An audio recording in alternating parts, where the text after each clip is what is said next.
And welcome to the July 28th Town Council work session. Thanks everyone for being here tonight. Would the Deputy Town Clerk please call the roll? Mayor Pro Tem Dellinger. Here. Councilmember Matthews. Here. Councilmember Singleton. Here. Councilmember Stallings. Here. Councilmember Vance. Here.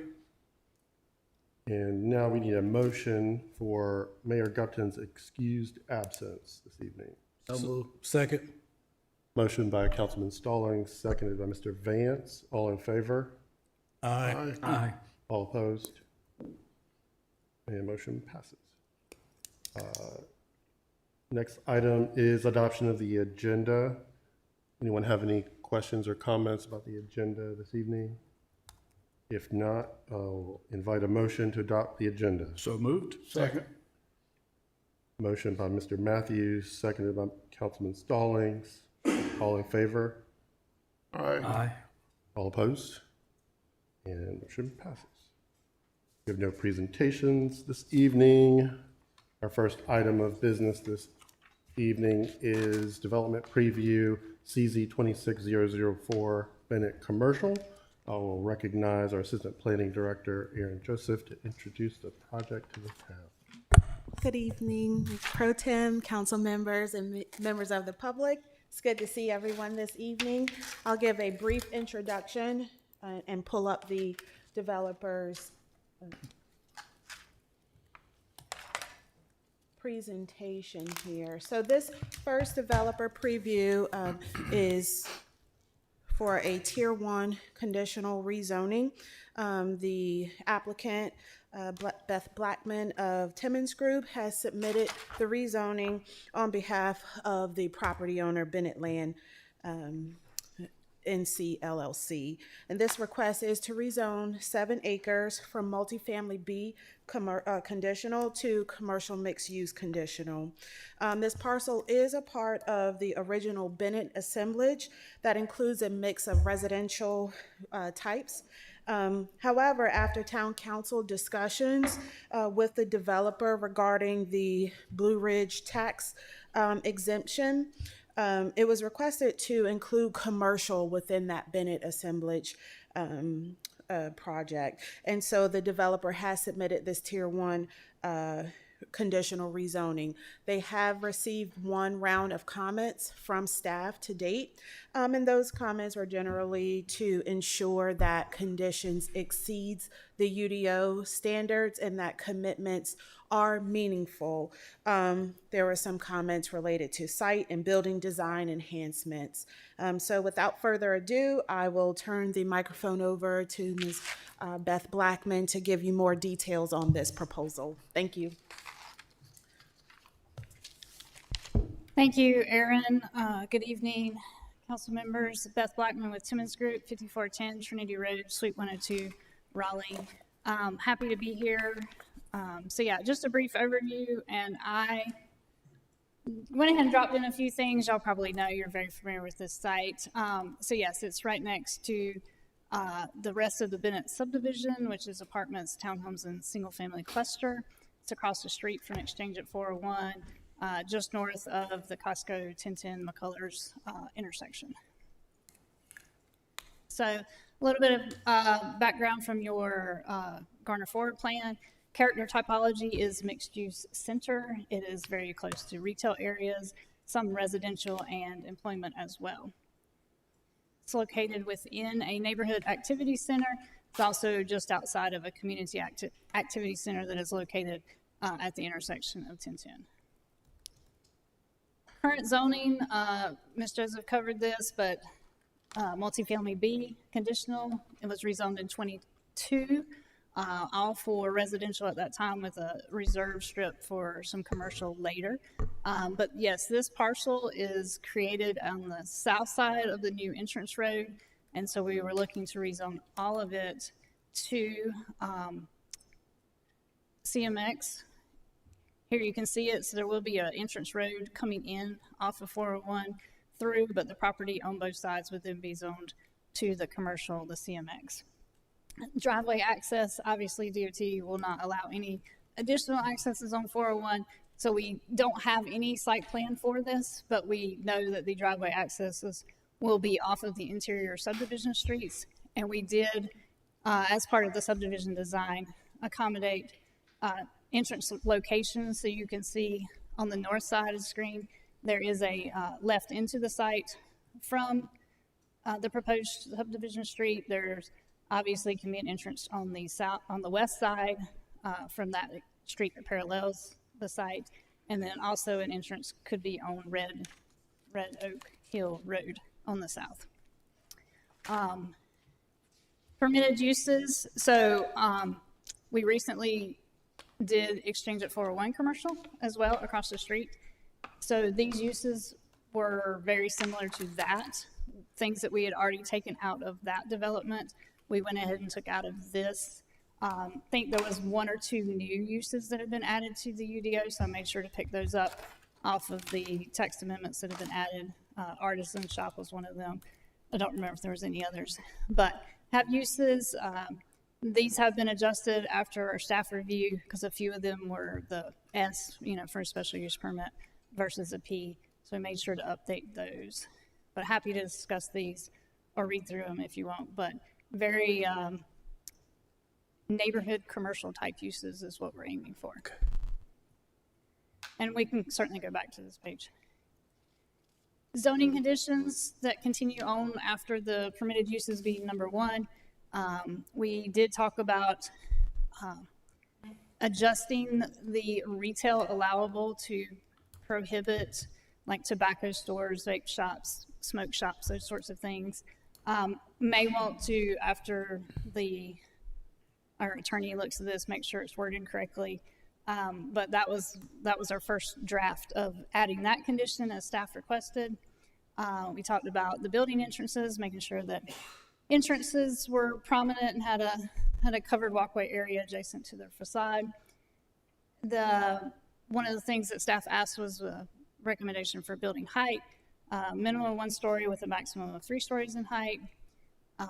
The pet waste station was carried over, something we had in exchange at 401 commercial, as well as the 75% landscaping, native and adapted species. There was talk about building orientation and parking. So we did add a couple of conditions, 7 and 8, regarding to landscaping and parking. Obviously, it's a very small site and it's not very wide. So I want to be careful about restricting where like a building has to go and where parking goes from a visual, from being able to fit everything into the property, because we have not done any layouts on this site at all. But we do want to make sure we're offering enhanced landscaping, additional attractive plantings, not so much that's just totally 100% blocking a view. We're not looking for that, but a very pedestrian-friendly streetscape. So that's 7 and 8. And then carried over from exchange at 401 was the transit easement. This would give you one on both sides of 401 then. And then obviously the property owner is committing to ongoing maintenance of all the exterior areas. So that was everything I had. We're here, Danny Copeland with RSC Development is here as well. And so if you have any questions for us, we're happy to get your feedback. All right. Thank you very much. Let's start down here. Mr. Matthews, do you have any questions for staff or applicant? I know the permitted listing, what your tenant won't put in. Do you have any, excuse me, any businesses or companies already kind of committed to come in at this time, or is that still open at this point? We do not. That is still open at this point. Okay. Mr. Singleton. Mr. Blackman, on the part that has the light blue, the rezoning area, it includes the piece that Red Oak Hill divides, and on the bottom just says future development. And But that is part of the rezoning. it is. So that map is a map from the approved subdivision plan. So in the approved subdivision plan, that area was labeled as future development. And so when we did the blue hatch on top of it, I didn't edit the approved plan. That was literally the approved plan from before. So yes, all that future development's included. That's just the parcel label that was on it from 22 when we did our approved subdivision. Okay, and, Sorry.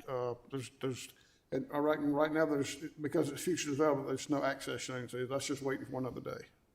Yeah, so the reason that came about in 22 was actually thinking that the property to the south would actually tie into that commercial and continue commercial down. We can obviously come in and put an access in it. These would be Town of Garner streets, so we can work with engineering staff to put an access if something would go on that parcel, or that property may be one day merged with the property to the south when Okay. it's redeveloped. Just curiosity, thank you. No problem. Mr. Stallings? Why a tier one rezoning request rather than a tier two?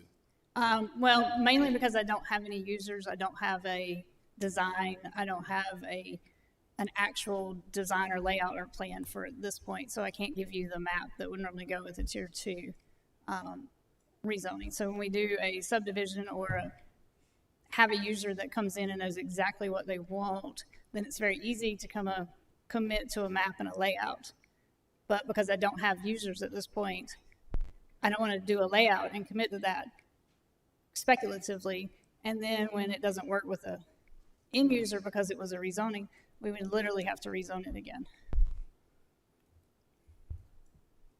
I'll come back. I have a question about this. I'll pass it along. How does the traffic compare with the previous approved residential development? How does the traffic compare? Yes. Not knowing the uses, I couldn't tell you exactly, but residential, this was apartments, 171 apartments if I remember correctly. So that would have been a decent traffic generator. So I would think that neighborhood commercial, and also hoping that the residents in this neighborhood would also be able to walk, that the traffic should not be anything more significant than what was previously proposed, because there are turn lanes that were, in the median cutover that was included with the subdivision. So none of those would change. And when you think about the traffic that's on 401, I don't necessarily think your end users are going to be people who are driving specifically to this. It's more going to be they're stopping because they were driving by it already. That would be my thoughts, anyway. Okay, and one other question. How will the neighboring communities be protected? And so that was some of the buffering, the extra buffering that we added in. And it wasn't, like I said, I don't want to make a dense, solid perimeter buffer because people also need to be able to see that they're going to this commercial area. But we definitely wanted to screen it, so we did add conditions to enhance the landscaping on the west side, so that would be up next to the townhomes, and on the south side when people are coming in. So you would still, and you still have the 401 buffers that, we were previously proposing. So it's not, and it's also with the 1 to 3-story height, and the apartments are 3 stories. Apartments are apartments are 3 stories. Yeah, so the apartments to the north are 3 stories already. So this should be the same or blend in with your townhomes that are then 2 stories next door to be less intrusive and majorly commercial. Okay. And also planning for neighborhood commercial type uses by restricting the permitted uses list. Okay.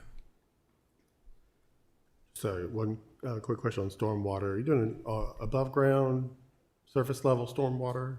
So this site was accounted for in our original stormwater with the subdivision.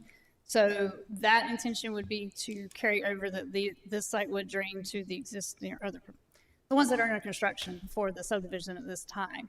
If for some reason the impervious numbers didn't work out the same, then they could do some underground detention if needed. Another round. Anything else, Mr. Matthews? Mr. Singleton? No, not at this time. Mr. Stallings? You said a lot of this is contingent. The reason why you went to tier one rather than a tier two is contingent upon the end users. What about this project would drastically change based off of the end users, quote unquote? A building layout or design, like whether or not somebody wanted a standalone building or you were doing a strip, you know, with multiple tenants in it. I mean, commercial is some more of like national type chains, franchise type things or anything like that. They have a set building design. They have a set kind of program that they want. Or then you do more of just like a retail, like you're getting on Timber Drive, going out towards the Target and stuff. And so then you get people who come in and, you know, rent a space, lease a space. And that's all they need, like if it's more medical office or something like that. But depending on your user, they could have a very specific kind of building program. No further questions. Mr. Vance? Why do you have a dedicated transit easement there? So that was a comment on Exchange at 401 commercial, and that was requested by staff. And so I carried it over to this one. It is totally optional, and at this moment, it has a location to be determined by staff later. I just assumed that since we did one on the north side of 401, that it would make sense to do one on the south side of 401. Mr. Vance, we're envisioning a day that we would probably have more bus service along the 401 corridor because of the growth that's happening. Currently, the only service goes direct to Wake Tech, but we're working in the long-range plan with Go Raleigh to provide service in other areas. So anywhere that our staff thinks is likely to ever have bus transit service, we're asking for those easements to be included so that we don't have to go back later and either negotiate them or be limited by where we can have bus stops if we're able to add to our transit network. Thank you. I just have a couple more questions from me. Notice in the presentation, there's a clear reference to the character typology map from our comprehensive plan. Why did you include that? Why did I include it? Well, because it was a map that y'all look at when you're doing your review. And it was mixed use center, which, you know, we did the mixed residential previously. And so adding the commercial to it adds to finishing out that mixed use area. It was piece by piece instead of all together at one time, but. I saw the reference to the growth framework map as well. Why did you include that? Covering the parts that staff will present on at the end, and making sure that we are setting up to answer the questions and know what areas we're in. And so this will be part of staff's presentation when this comes forward as a public hearing. So I wanted to go ahead and look at it and make sure I had accounted for it. This was actually in my neighborhood meeting packet as well.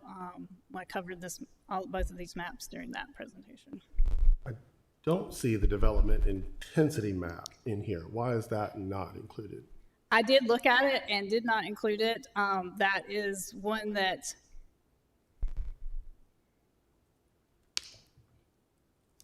I have looked at lesser in my previous experience here. But I did think that we were at a compatible, and so it did not include them. You're compatible with the other two, so you included those. But No, why? I didn't. I didn't think that it was a big factor one way or the other, so I did not include it. But I can certainly, it will certainly be in your staff presentation at the public hearing. It does say the prevailing building height should be 3 to 5 stories. Okay, I just want to make sure. I was trying to understand why it wasn't included. Anyone else have any other questions for staff or applicant? No, but I will support the easement for transit if the project moves along, that staff has mentioned. So you have the easement for one day when it may happen. So you do like that condition? Okay. Anything else? All right, if not, Okay. thank you so much. Thank y'all.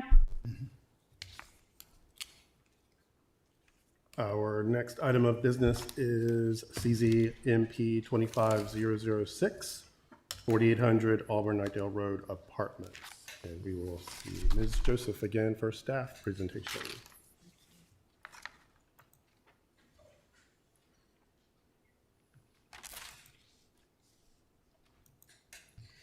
Okay, thank you. So this request is a Tier 2 conditional rezoning, 14 acres along Auburn Knightdale Road and US 70. The applicant is requesting commercial mixed use. for the development of a mixed-use development. Now, this request was presented to you previously at a work session back in May. And so stemming from those comments and the feedback that the developer received, and also a follow-up meeting on June 11th with the 2-on-2 or 2-by-2 meeting, the applicant has made changes and would like to present those changes to you this evening to receive further feedback. And so I will ask the development team, Mr. Toby, okay, there you are, to step forward. Thank you.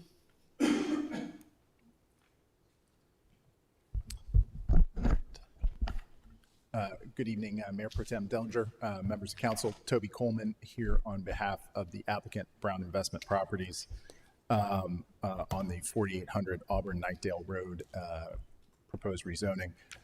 As was mentioned, this is one that came before you back in May, and we are back mainly just to get to, because we made a couple of changes, and before we resubmit this for the second round of review, we want to make sure we're on the right track on a couple of specific issues that we heard. For quick background, you can see there on the screen the location of this rezoning. It's at the corner of US 70, on the north side of US 70 and Auburn Knightdale Road. It's right across, more or less across the street from where the new Gregory Pool Equipment Company headquarters is going to be. And the proposal here is for vertically mixed use development. And we got a number of comments at the May 26th hearing, and we've been reviewing them. We really appreciate the feedback, and a number of the comments that we got were clear, and we're not going to necessarily follow up on all of them. For instance, there was some discussion about the Blue Ridge loophole and would we commit to that, and we're sort of working on that issue.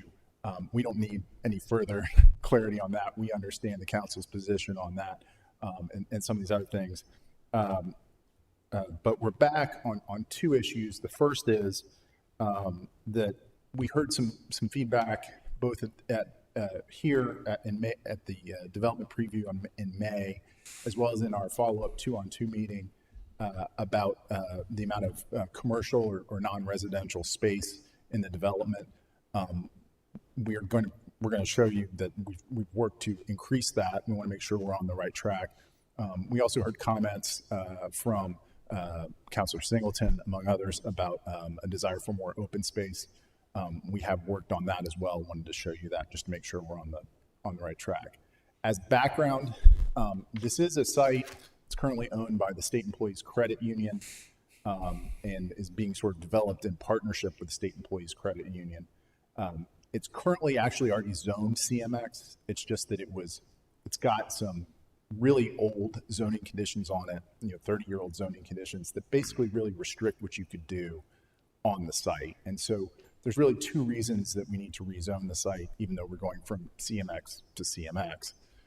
One is basically to sort of lift these restrictions that wouldn't allow you to do vertically mixed use zoning that the Gardner Forward Plan calls for, and that we think and we understand council really wants to see here. The other reason is that our plan calls for a little over 300 apartments, and under your UDO, either we have to do a tier 2 rezoning or we'd have to get council approval via special use permit process. So after talking with staff, it was decided that the best route was to do this rezoning. So that's sort of just a little bit of background. So as I said, here are the two sort of big issues. The first is we doubled the amount of non-residential that we're proposing. When we came to you back in May, we highlighted that in building 1 and building 2, which is at the bottom of the plan, we're going to have a bank for the State Employees Credit Union space. That's in building 1 with a drive-through facing 70, and then we're going to have a restaurant space. And that total non-residential space on the ground floor of those two buildings was going to be about 12,000 square feet, a little under. After conversations at the 2-on-2 and after the work session, what we want some feedback on is that we're proposing to take what originally were The two buildings that are both labeled Building 3 there on the right side of the plan, they were originally going to be townhome apartments, and we're converting them into non-residential space, office, commercial, sort of, not really determined what it would be, but and so that about doubles the non-residential space. One of the reasons why we wanted to come back to you now with this, even though it's sort of extending our review time, is that in looking at this and really sort of putting the green eye shade on, so to speak, the development team has determined that it probably would be fairly difficult to get a lot more. It would be difficult from a financial viability standpoint to put a lot more non-residential space in there. The main concern would be that you'd end up with a lot of empty non-residential space, to be really frank with you. Then you get into lending and other things like that, which we could, if you need to, we can talk about. As part of that, I don't know that this really factors into y'all's consideration. We didn't hear a lot of comments about wanting to reduce the number of apartments. I think in some cases, Mayor Pro Tem Dellinger mentioned, hey, go denser, and you can maybe achieve some of our other goals like affordable housing and things like that. But in this case, we are proposing to reduce the number of apartments down to 310 apartments. In part, that's just sort of an exchange that has to happen because of increasing the amount of non-residential. We just wanted to sort of make it clear that sort of exchange that we're doing. In terms of the increased open space, it's there at the bottom of the site, and here's sort of a bigger version of that, if that's helpful. In the southwest corner of the site, the plan that you all saw 2 months ago, that was where the stormwater pond was. And so what we are proposing is to basically underground the stormwater pond and that will allow for more open space in this development. We heard, obviously, Councilor Singleton indicated that he would like to see more open space, and we know that a number of you really sort of look out for that. So we wanted to make sure on those two things we're on the right track, and we wanted to make use of this process so that if there were significant concerns about this, that we had that heads up now, as opposed to sort of going through the full process and sort of hitting a wall, after we had invested a lot more time and money into it. So with that, we have a full team available for questions. Happy to answer any questions that you may have. All right, thank you so much. Mr. Vance. Yes, thank you for taking consideration of council's concerns, and particularly with the two business buildings that are now going to be commercial. Appreciate that, and want to know what types of businesses are you targeting? Do we have a specific? We do not have a specific target. I mean, we've got a long list of permitted uses in the conditions, but we don't. To be frank, because it is on the side of the site, it's not facing 70. We're going to sort of have to learn what the market wants, what businesses want to be there. Gotcha. Oh, one more question. Why is 6 stories appropriate here? Why is 6 stories appropriate here? Yes. In terms of the conditions? We are proposing a 6-story max height because that's consistent. The Garner Forward plan calls this a mid-rise area, which I think is 6 stories and a little bit of 6 stories and above. So we wanted to address that. To be really frank with you, if council said we'd like to see that be a little shorter, we'd be happy to address that. I just know that both in this case and in other cases, I've started to hear concerns from Mayor Pro Tem Dellinger and others, a desire to really make sure that zonings and other developments are consistent with that guidance in the Garner Forward plan. So we wanted to sort of acknowledge that in our zoning conditions. Thank you. Mr. Stallings. No question. Mr. Singleton. Yes, Mr. Coleman, thanks for switching the townhomes out to commercial space. Also, for relocating the stormwater ponds. What's the appropriate size of that section listed number 6? I'm just curious, do you know how big that area is roughly? I was looking at our Matt Ansley with ISG. And it will be relatively flat. Yeah, Yes. I get the nod, that's what Yes. I want. Okay, in question about the height, you showed us some elevation, the vertical mixed use in buildings 1 and 2. You talked about 6 stories. Those that are shown here on the elevations that we see on our agenda package show 2 4-story ones. Yes. Is that just there, and the ones in the back may be taller? Is that what we're speaking? Well, again, I think at this point, I think that in the planning stages, the focus has been on 4-story buildings in terms of what's actually going to get built. But again, we wanted to, because of the guidance in Garner Forward, that was why we put into the conditions a maximum height of 6 stories. Again, if there's guidance that you guys want us to go a few lower, that's something we're happy to take under consideration.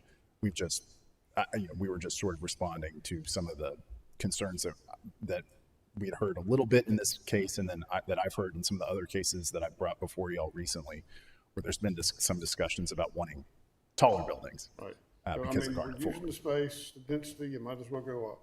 Yeah. I go through Greenville a lot, and ain't nothing on that 4-story. The housing, I mean, of course, everything else on the road now, but everything 6, 7, I'll drive by and count them sometimes. That make stories. I know it's a lot of student housing, but I mean, if we're going to put it here and have density, we might as well make it as vertical as we can. We lack that, in my opinion. I mean, if you're going to develop it, people say we need housing, okay, then let's go up a story or 2. So I appreciate that. Thanks for the changes that you've made that I have seen. And the right in, right out on Highway 70. The entrance off 70, right in, right out. Yes, Okay, all right. that's right. We initially thought that, we initially had some hope that we were going to get a left in, and then DOT took, I think, a second look at it after initially giving us some hope and said, yeah, you've got a left-hand turn lane, not too far away at Auburn Nightdale. So that was sort of the determination by DOT. Yeah, and it queues up pretty good in the afternoon. It sure does. In fact, I'm getting the cart before the horse here. Maybe I shouldn't ask this. Well, anyway, you don't know if this moves forward, if any improvements have to be made to that intersection. To the Auburn Nightdale and Off Highway 70. 70, yeah. Yeah, there are some improvements that are going to be made, and I forgive me, I'm happy to follow up with you and get you more information. I don't have all the details right in front of me at this moment. The queuing is one thing I just happen to know. It queues out into the eastbound lane. I've experienced that queue. Yes. All right, thank you. Mr. Matthews. Thank you. I'm glad we can have these meetings like this. This is helpful. something we've started, staff come up with, and I appreciate what they did to do this so the whole board can get good feedback, and you guys have taken advantage of it, which speaks well of you, to go back and say, well, this is what concerns, and we can fix that, we're going to do that, we're going to do that and do that. And so that's in spirit of cooperation, making a project that you can be proud of. And I agree with my colleagues. Let's go high with this thing. Set the example out there and let everybody else follow your example. And I think you'll be glad you did, because that is a really nice gateway coming in. And especially people that's going to be, with that new loop coming through down there, we're going to see a lot going on out there, even more so. And with Gregory Pool, and who knows what else is going to be going in. That's a high growth area, and I think you picked a great spot. And I was wondering how long that driving range was going to last through the years, but you might find a few golf balls out there. But and you had made mention on the Blue Ridge issue, so I'm sure the attorneys and all will get together and work through that, and you understand our concerns on that. I do, and I've worked with Ms. Jones on a separate matter on that exact issue. So have actually tried to wrestle that beast at least once. And like my colleague, I appreciate all the response that you guys you heard us and we heard you, and to make all these changes, which will hopefully make things run really smooth. So other than that, I like what you're doing here, and I like the fact, the spirit of cooperation and talking. This is really good, and I hope those other developers watching knows this will work if everybody can get together. So thank you. Yeah, just a few comments and a few questions. I'd reiterate wholeheartedly what my colleagues have said, particularly Mr. Matthews, on having this dialogue and exchange and working with our expectations and our existing plans to produce a good product, and understanding, we're flexible with site constraints and that type of thing, and you can't set a precedent here for what doesn't fit here. So we appreciate that. We're appreciative of taking the tier 2 route as well. setting expectations very clearly for us in the community, future revenues. I do have a few questions. Also, the stormwater, like, great, we need more of that. Like that, those are the types of examples you guys set that help us with future projects. And the verticality, I think you're kind of hearing consistent. We're okay with going higher. I know you won't go 6, because you got to do a whole bunch of other stuff. You go over 5, but don't shy away from 5 if that's where you all want to go. But overall, it's good that you've met all the criteria on the kind of first and second pass.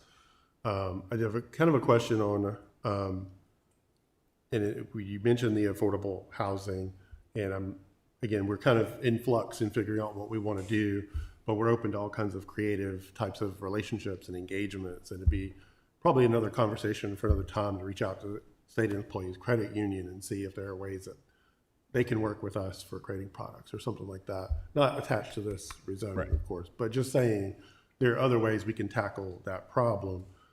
We'd still like to work as you go through the process with staff, having conversations with maybe ways we can include some units in here if it's economically feasible and those types of things. That 300 is a weird cutoff point because it's kind of big, but it's not really big. So just continue that conversation. So when you come back, there's some dialogue and maybe some type of productive outcome from that. Other than that, thank you guys for engaging with us and helping us get as much clarity as we can provide to you as you all move forward. So Thank you very much. anyone else have any other questions? Mr. Vance? One last one. What amenities will the residents have? So what's shown here, and I may be giving an incomplete number, but you've got the pool and the clubhouse shown there, sort of in Building 4 in the Horseshoe. There's also plans for a dog park. One of the zoning conditions calls for an enclosed a bike storage facility. Am I missing anything? Okay, I think those are the main two, and then obviously having a commercial space where you can have restaurants and other things also provides some additional sort of practical amenities. No further questions. Stallings? Just to echo my colleagues' comments, thank you for being receptive to our feedback. I'll skip the line on for the height. Is there going to be a conditioned minimum, or are you going to come back with a minimum of 4? We haven't talked about that, but certainly we will talk about it now, given your question. I just raised the flag. I think there's kind of been some consistency on council over the past year or so around elevators as an accessibility We concern. do have a condition requiring elevators in enclosed halls. Okay, I didn't see it in this particular one. I didn't remember from before. I just want to make sure the elevators is included. Yes. Okay. Yeah, Thank you. we are very aware that is more or less. I know it's a zoning condition, but I've come to regard it as what a former journalism teacher used to call a non-negotiable necessity. A little bit. In Gardner. So. Mr. Singleton. Well, I know that this is different than the previous, which was a tier 1 rezoning. This is because you're rezoning something that was CMX already. This is a conditional rezoning, so it's nice to see a footprint of what you're planning to do. Mm-hmm. That helps. The tier 1s are very frustrating because they're so broad. And once you approve all the permitted uses can go there. So anyway, it's nice to see what y'all have brought. You brought something similar, of course, in the earlier meeting, and this is just refined, so thank you. Mr. Matthews? Yeah. All right. No further questions from council, none for staff. All right. Thank you very much. All right. Next item of business, code revision project, proposed police and fire amendments. I will recognize Attorney Spain to present the proposed ordinance amendments.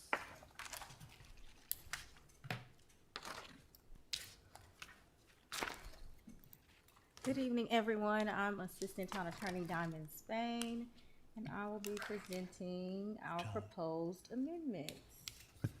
Attorney Spain, could you pull your microphone? Yes, please. Thank you. So the last time we were present, since then we have added additional language and kind of worked through some of maybe the kinks we needed to address. So we're gonna start with chapter 4, and I did just want to make sure that Mr. Paul Paget is online and available. He's good to go. Yes, okay, because he will be joining us for this chapter 4 portion. So our additions to chapter 4 include the adoption of the North Carolina Fire Prevention Code, also prohibitions on interfering with or driving or congregating where fire rescue is assembled to extinguish a fire and essentially just carry out any of their duties. Use requirements for recreational fires, outdoor fireplaces, and fire pits and bonfires. This is going to be included in our open burnings section. Also, of course, the duties of fire rescue and the fire chief, because they were previously not considered to be a part of the town, we have to address that. So we've included language to address those changes to the dynamic, and also address central station monitoring system service alarm system requirements. And that is where we will have a description and breakdown of what that is. We did remove reference to negotiations between council and the volunteer fire department, again, to address that change after the merger. Also, as a note, this is one of the changes that is applicable to all of the chapters is we have made an effort to remove gender-specific language throughout, so that is a change that you will notice in all of them. So the biggest change, I would say, of all of these, aside from addressing the change from the merger, is going to be the central station monitoring service. We are implementing a requirement for utilization of that, but it will be applied towards the future, not retroactively. And so at this point, just so that we can have an understanding of what we're saying people will need to use, I'll have Mr. Paget give us a breakdown of what this system and service is. Do I need to do something? Good evening, council. Okay. Can you all hear me? Yes. Okay. Thank you all for the time to clarify on this topic here. So we're looking to add a little bit more depth within the ordinance that kind of lives very vaguely within the fire code. It gives us the ability, or gives fire alarms the ability to be monitored under an approved supervising station. Currently, what we see most is remote. By us saying that what's acceptable to us or what is approved to us is going to be central station service, it adds in a higher standard for these fire alarm systems. So keeping in mind that their purpose is to get folks out of the building and to notify the fire department as quick as possible so they can respond to support life safety and property conservation. This change, what it does is it then requires these alarm systems, and we put a date of January 1st, 2027, so that we can work with contractors and building owners, so they're aware of what this addition means. So the biggest picture is that each of the systems being installed would have to be certificated from a service like UL, FM, or Intertech. And that means that the alarm company holds a certificate. They have been vetted by one of those companies, and they get audited on an annual basis. They actually come through and do stops in your jurisdiction and look at buildings. So it's holding the installation and the maintenance at a higher standard. The other thing that it'll help us do is it'll help us cut down on nuisance alarms. So every time the fire truck heads out to a call, and say somebody, let's say a system's not being maintained properly and we've got a device that is sending signals when it shouldn't. So it's putting an apparatus out of place where it should be available to a life-saving call or something like that. This maintenance that goes along with the certificate program actually requires the fire alarm companies to have runners. So as soon as that alarm goes out, they're going to initiate a runner service to have someone on site within 2 hours to help either get the system back in service or to correct that issue. Currently, most of our systems in town, other than Amazon, do not have that service. Most of the time, it'll, go to a business owner or somebody on the call list, and then whenever they get around to it, they'll call a technician to come out and look at it. This actually requires them to send a runner. The other part is that it actually, if a system or a portion of it is out of service for more than 8 hours, that alarm company has to notify either the fire department or our inspection department where the fire prevention office currently lives. So we're being notified within a very short period of time that we have a system in our jurisdiction that is not functioning properly. The importance of that, and I'll give you an example. We had a shopping center a while back that upon our routine inspection, we found that their fire alarm was not communicating. When we pulled the service records for it and the monitoring reports, the company had changed from the old copper lines over to voice over IP. The fire alarm didn't know how to communicate so for 6 months, that system was not communicating properly. We're not sure where the trouble calls were going to, probably maintenance or property maintenance. But by putting this in place, it helps us bridge that gap. The verbiage within the ordinance, it really supports the 3 E's of code compliance: education, engineering, and then lastly, enforcement. It addresses if we have existing systems that continue to be nuisance problems, we can work with them to transition it to a certificated system. We also will build out a course, which we kind of already do with new construction, to make sure folks know how their system works in their building, how to try and reduce nuisance alarms and those type of things. And then lastly, the fire code allows us to give civil penalties if needed. Of course, we would much prefer that folks spend that money to fix their systems than have to issue that civil penalties. So I'd be happy to answer any questions that you may have in regards to this portion of the ordinance change. I have 2 questions. One, it says the owner of every building regulated by this article shall provide an approved operable fire alarm system. Who's required to do this? And so I can answer this, Paul. So Okay. this change is specific to commercial properties. Right. We're not imposing this on commercial properties that already have systems that are not a nuisance. It's at the point in which they become one. And so when we get to, and I'll break down when we reach the point in which a commercial property that has not been a nuisance in the past reaches that level, and the process for then being required to utilize this. But if there is a new commercial property that it has to install, then moving forward, they are going to be expected to have this particular system. So any existing systems that are not of issue right now are not going to now have to go out and U-Haul their entire system. Yeah, I guess my question was, I was trying to find it, and it may be in here and small, but where does it say commercial, and where does it reference So if you the buildings that are regulated by the article? So I believe that is in section 447. I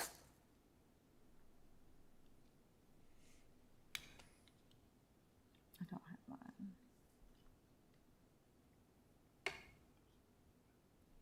Because there's a breakdown in the penalty section. It first states that it references residential properties first, because they are not going to be required to do this. The second portion then references the commercial properties, and after, I believe it's their third false alarm, that is the point in which they would need to. Like, unless I'm missing, I think it might be helpful to define the scope of who needs to do this, because I'm not seeing it directly spelled out. It's kind of spelled out in kind of the consequences, but it should be these types of buildings need to have these systems. I guess my other question was, I get it's all for new, nobody has to go retroactively, but is there a threshold at which they have to go, if they're doing renovations, will they have to upgrade to the new code and kind of lose their grandfathered status? So we included that 1-year grace period, but the inspections department would address any new permits. So if they're gonna have to installing a new system, we put in the time frame that it would not be essentially effective until a year from when the ordinance is adopted. So there's still a grace period for everyone, even in that instance. So even for renovations and things like that? Yes. Okay. Anyone else have any questions at this time? My question may be for both the police and fire under the same thought process. Are these amendments expanding authority, or are they just clarifying? So we previously didn't have these included we had a false alarm ordinance specifically for burglary. We did not have it within the context of fire. And so it's not necessarily expanding the authority. We just hadn't previously addressed it. Okay, that was my question. Yeah, just to make sure I understand. Okay, so as far as new commercial, and you might have covered this, and I didn't understand it, but so any new commercial type buildings coming in, is there size of it requirement? If it's this size, you got to have monitoring. If it's this size or smaller, you don't have to have it, or is this across the board on all new? Across the board for Okay. commercial, yes, sir. Okay, thank you. That's what I know. Ms. Spain, I can kind of Yes, please, Paul. give a little bit more detail there. Yep. So the requirements for when fire alarms are needed are based out of the International Building Code and Fire Code. So there's specific thresholds either on type of use, square footage, or there may be some special occupancies out there require it, and all of that comes out of 907. 90766 is actually the section that deals with the monitoring that requires every fire alarm to be monitored. Us taking this step here is just clarifying that portion of the code, saying this is what we're going to accept and garner moving forward. And it's to provide that higher level of life safety and property conservation to the community. Anyone else have any questions right now? Singleton. Just to clarify, on residential property, we have some multifamily. That's not in residential zoning, but it's in CMX zoning or commercial zoning, mixed use. So I'm assuming, are they treated differently? Yes, sir. So apartments or multifamily dwellings they actually fall under the commercial building code. So they would fall under this as well. So they're our main ones, is making sure that fire alarm system is top notch all the time. Okay, I made that assumption, but I just wanted to make sure that that was the case. Okay, thank you. Yes, sir. Yes, sir. I have another question along those lines. So I know the commercial requires the fire alarm. So if you had a neighborhood that was full rental commercial property and every unit's rental, even if it's single family home, it's required to have fire alarm. Does that go for like full rental townhome communities? Are they required, or are they governed by the residential code when it comes to this? No, the townhomes fall under 1 and 2 family dwellings. So yeah, they are built out of the residential code, and the fire code does not apply there. So they would just have the normal single multi-station smoke alarms like what you have in your home. Just to clarify, if it's a townhome that's 1, 2, 3, or 4 units in a building, that those are regulated as residential, like single family. But if you would get a larger string of townhomes, they would fall under multifamily. Thank you. All right, back to you, Ms. Spain. All right. So we've kind of gone over some of these in part, but just to do it all at once. So we've addressed that it's not going to be retroactive application, and there's a grace period of 1 year from the adoption of the amendment. Residential enforcement options are more lenient, as Paul stated, and alongside the fire department, they wanted to make sure that education was included. They don't really want people to end up having to spend a ton of money on this, and so residential, we are starting with, I believe it's their third warning. We're not immediately jumping to requiring them to take action. That first step of action, whether it is residential or commercial, will be to take the alarm awareness class. And we have the ability per the proposed amendment to either create one, or if we can locate a class that meets the needs of the ordinance, then we can utilize that. But fortunately, Paul has, they've essentially already done this in one form or another and can tweak it for this particular purpose. Hopefully, in the instances that this does come up, this class will enable, especially just general residents, the opportunity to figure out how to work their systems and avoid this, and as well for commercial properties that currently have an older system to avoid having to transition to a new one. So there's opportunity there to rectify the issue without actually having some sort of negative impact on the business. We did space out and provide them with more opportunities to fix it. And so after, I believe it's the fifth instance in which there's a false alarm, that is when, for commercial properties, they will then need to obtain a new system that falls in alignment with the new statute. If they continue to have false alarms and not bring their alarm system into compliance, and then that is when we see our civil penalties come into play. So there is a lot of leeway in terms of opportunities to fix it before we get to the civil penalty. So it's spaced out, and hopefully they will take the opportunity to get the education and avoid needing to deal with civil penalties at all. A question on that civil penalty. Yes, sir. If it's continue, it costs the chief and his apparatus and that crew a heck of a lot more than $100 to go out there continually. Where did you come up with that figure, and is that enough to get somebody's attention? 20 years ago, $100 meant a whole lot more. Now, for what they got to do to make it an attention getter, because like I said, you can't run that call for $100. You can burn that much in diesel. So that figure comes from section 1-8. That's kind of our general range of civil penalties, is the $100. So that's where we got that range from. And again, we don't really want people to end up having to spend this money in civil penalties.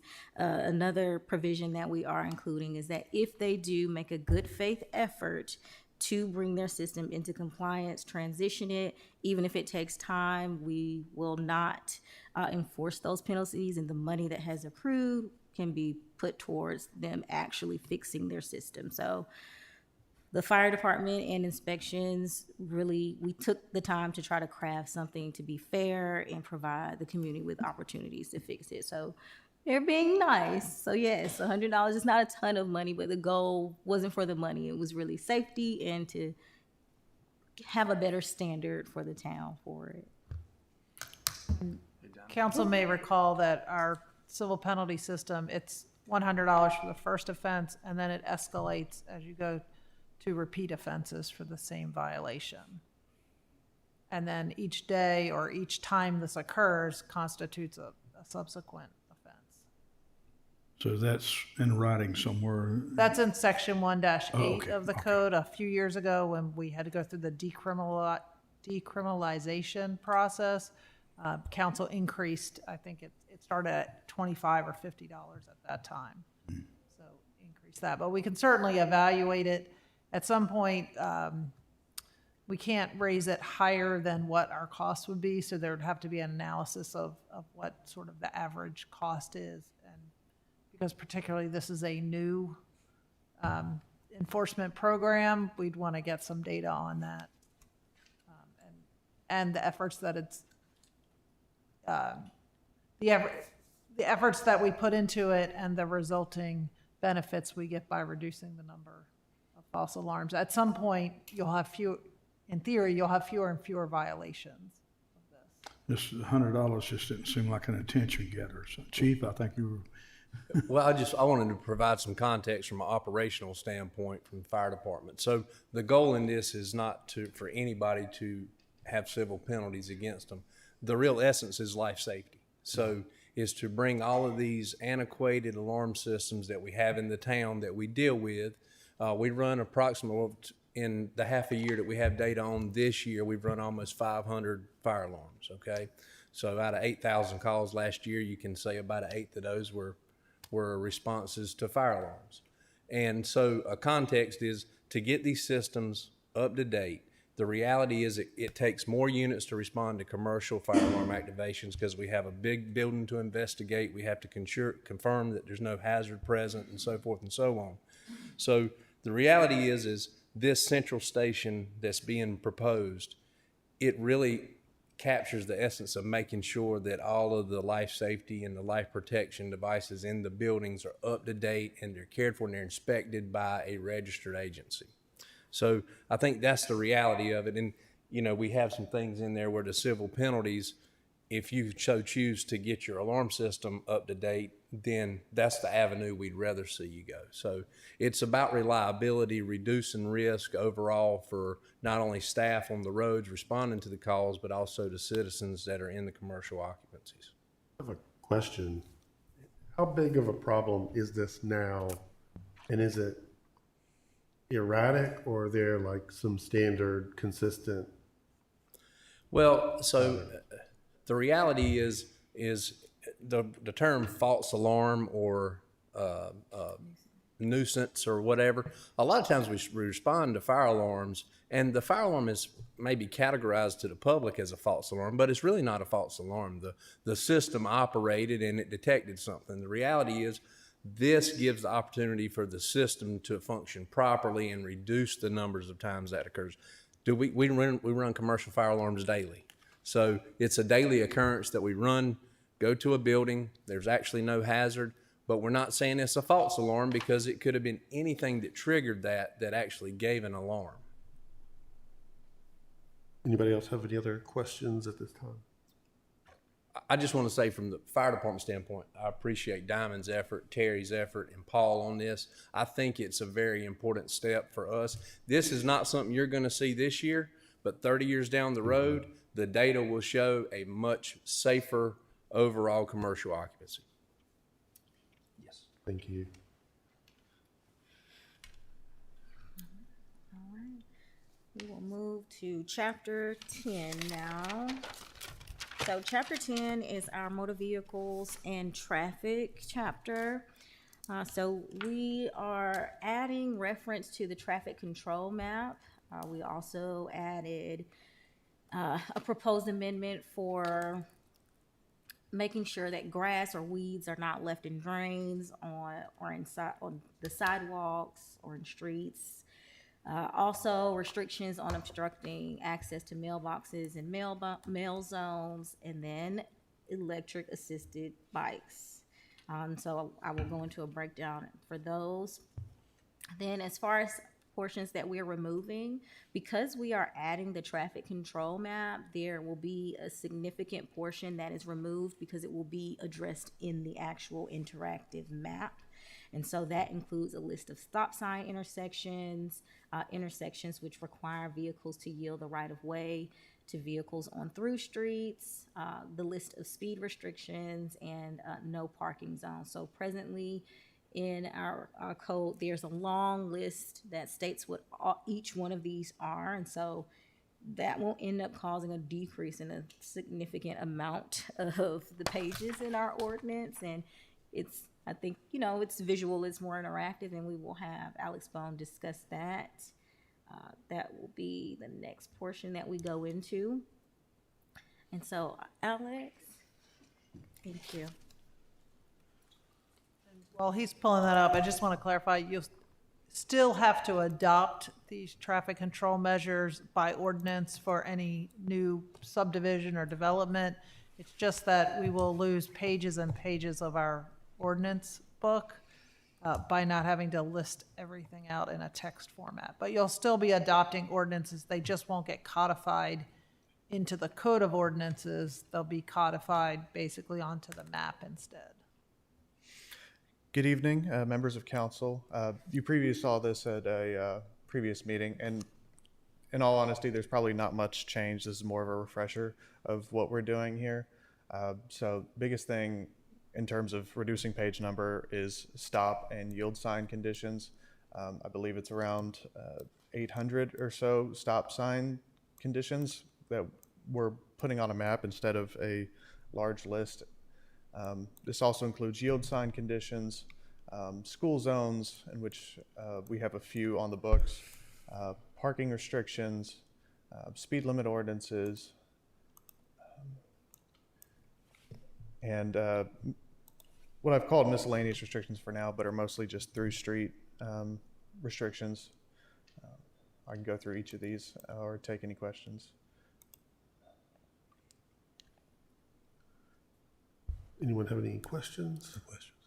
And just to clarify also, once the map, once we get to a public hearing or ready to adopt the map, everything that Alex has been able to map, we will go through. So you'll see additional proposed deletions as some of these other traffic control ordinances are placed on the map. So all of these are, I mean, the map's just a data set. So they're all logged and like, they're like what's the process for adding and removing, and just out of curiosity? So again, you would adopt an ordinance, and I believe on the map, you'll be able to click into the ordinance adoption. So for instance, if you wanted to change a speed limit, then eventually you adopt that ordinance, and then it will get mapped and codified in that way. It's the same process, except instead of putting it in a textual format through our MuniCode service, it will be done in-house and put on the map, and then hopefully more readily available for both staff to use and the public to be able to see. Yeah, and to be clear, these are, I also keep that textual like context in there. Each of these points, each of these road segments, they have that context, including ordinance number and its date enactment, the stop street, through street, things of that nature for each of these ordinances. Excellent. Any other questions for council? All right, thank you very much. Thank you. I have Mr. one Stallings- question. Mr. I have one Stallings. question for Diamond. Attorney Spain. Really quickly, going back up to the section. It said in section 10.3, every person propelling a push cart, shopping cart, or similar device upon a roadway shall be subject to the provisions of this chapter applicable to the driver of any vehicle except those provisions of the chapter by which their very nature have no application. When we say upon a roadway, we're talking like a major roadway, correct? We're not talking about like a road that's adjacent to like a store. This is meant for any public roadway, so a driveway would not necessarily, or a private drive through a shopping center, that wouldn't apply to that. Okay, thank you. But this is out if you're on basically streets where the motoring public is in vehicles. Okay, thank you. And if you notice, that goes back to 1959, that this was adopted at that point. So my guess is there were a lot more people, less cars on the road and more people using carts to transport goods.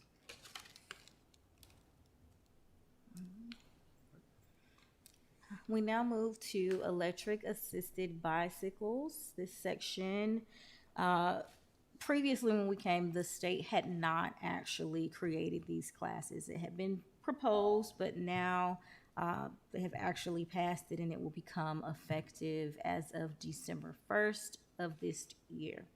So the three categories of electric assisted bicycles, this is based on a national standard.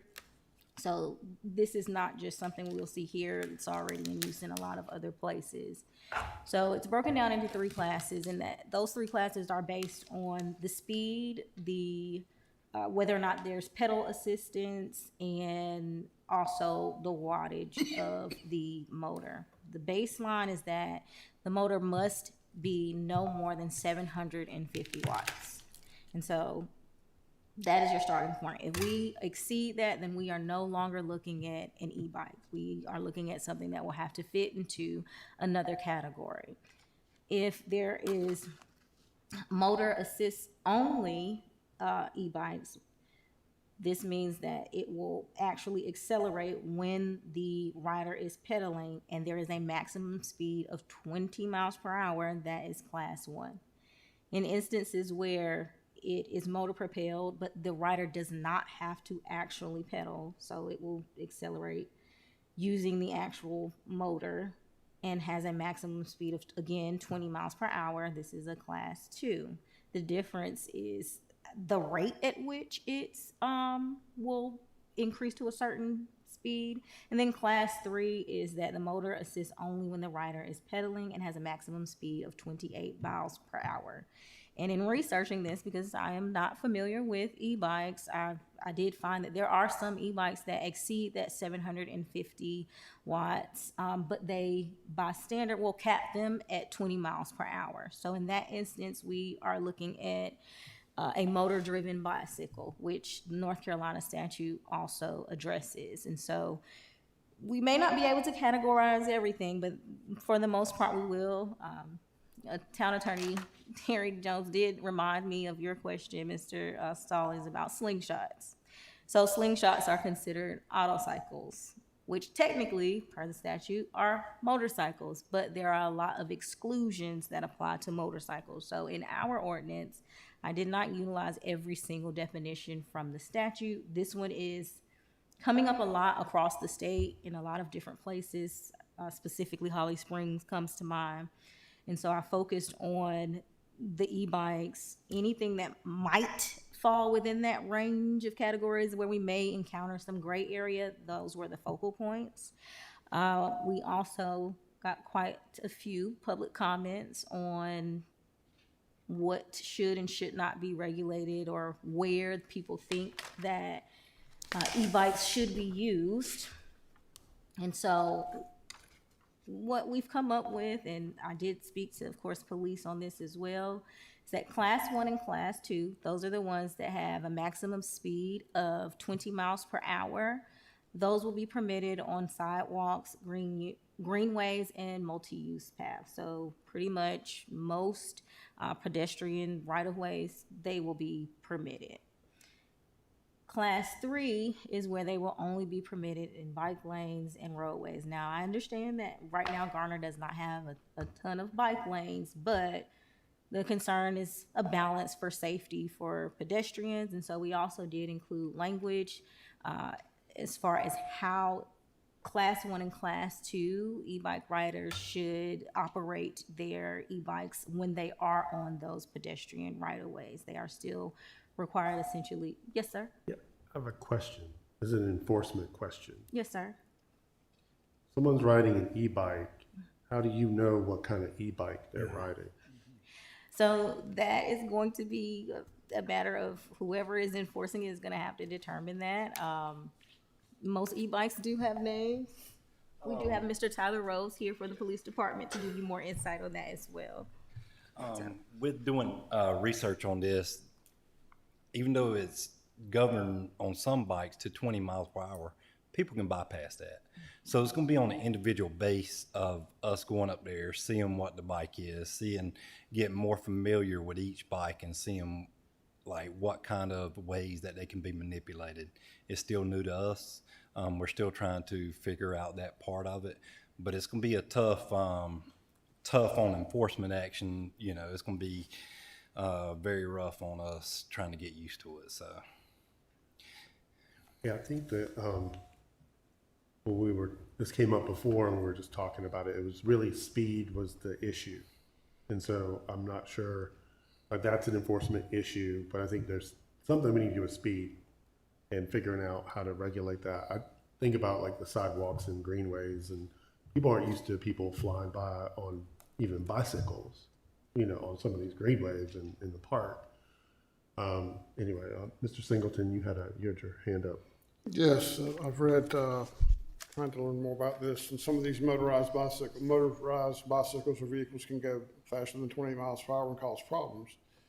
Also, you're seeing videos of, and this may not all be motorized, young people getting up on bikes, driving, doing the stuff between. Now, we're not addressing that right now, right?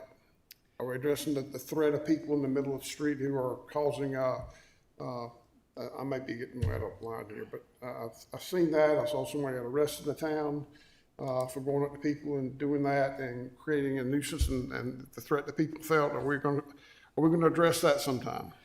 Yeah, a lot of times when we come across of as police officers, more like an impediment of traffic and stuff like that when we're dealing with that.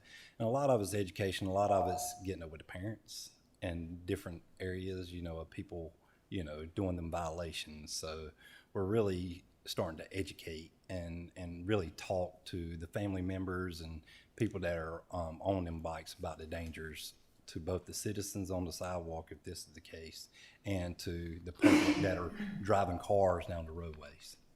Okay. And if I might add, the important thing in section 10-135B is prohibiting those faster, the class 3 e-bikes, motorcycles, mopeds.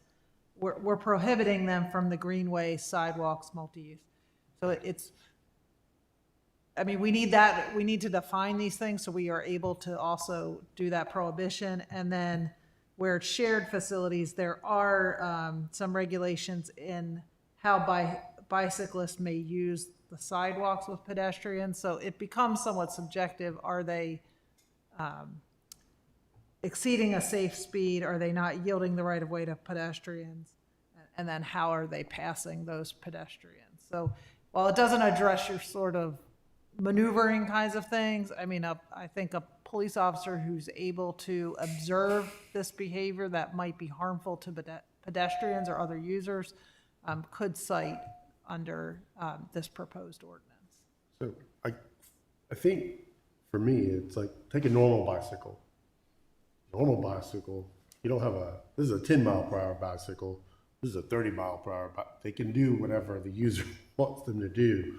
So somebody with a class 3 riding a bike path at 10 miles an hour is illegal, but someone doing it at 20 in a class 1 is, oh, you're good to go. And so I'm wondering if there's a behavior aspect that's more enforceable in a recklessness threshold, because it's really about how somebody's using the tool versus what the actual tool is, which we can't tell and people can bypass and stuff. So I'm just thinking that from an enforcement, it's what people are doing, less so than what they're using. I don't know. You take another, you take your class 3, okay. Well, as long as they don't go over 20 miles an hour, they can actually go anywhere. But if they want to get on the highway, they can gas it up and go faster. Since it's going to be on a highway, do they have to have, I'm reflecting back on a golf cart ordinance we talked about some time back. It's coming back to haunt a lot of us here now, that what can go where and speeds and what have you.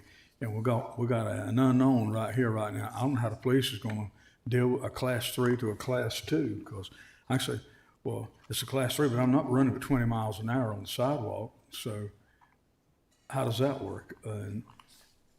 Is there liability is going to be involved here with class 3s? If you can get out on the highway with this thing, that changes everything. At least from, I'm looking at, I'm sure you guys, you and I can't be forward pulling our hair out trying to figure this thing out, but you got some issues, you're going to have to figure it out.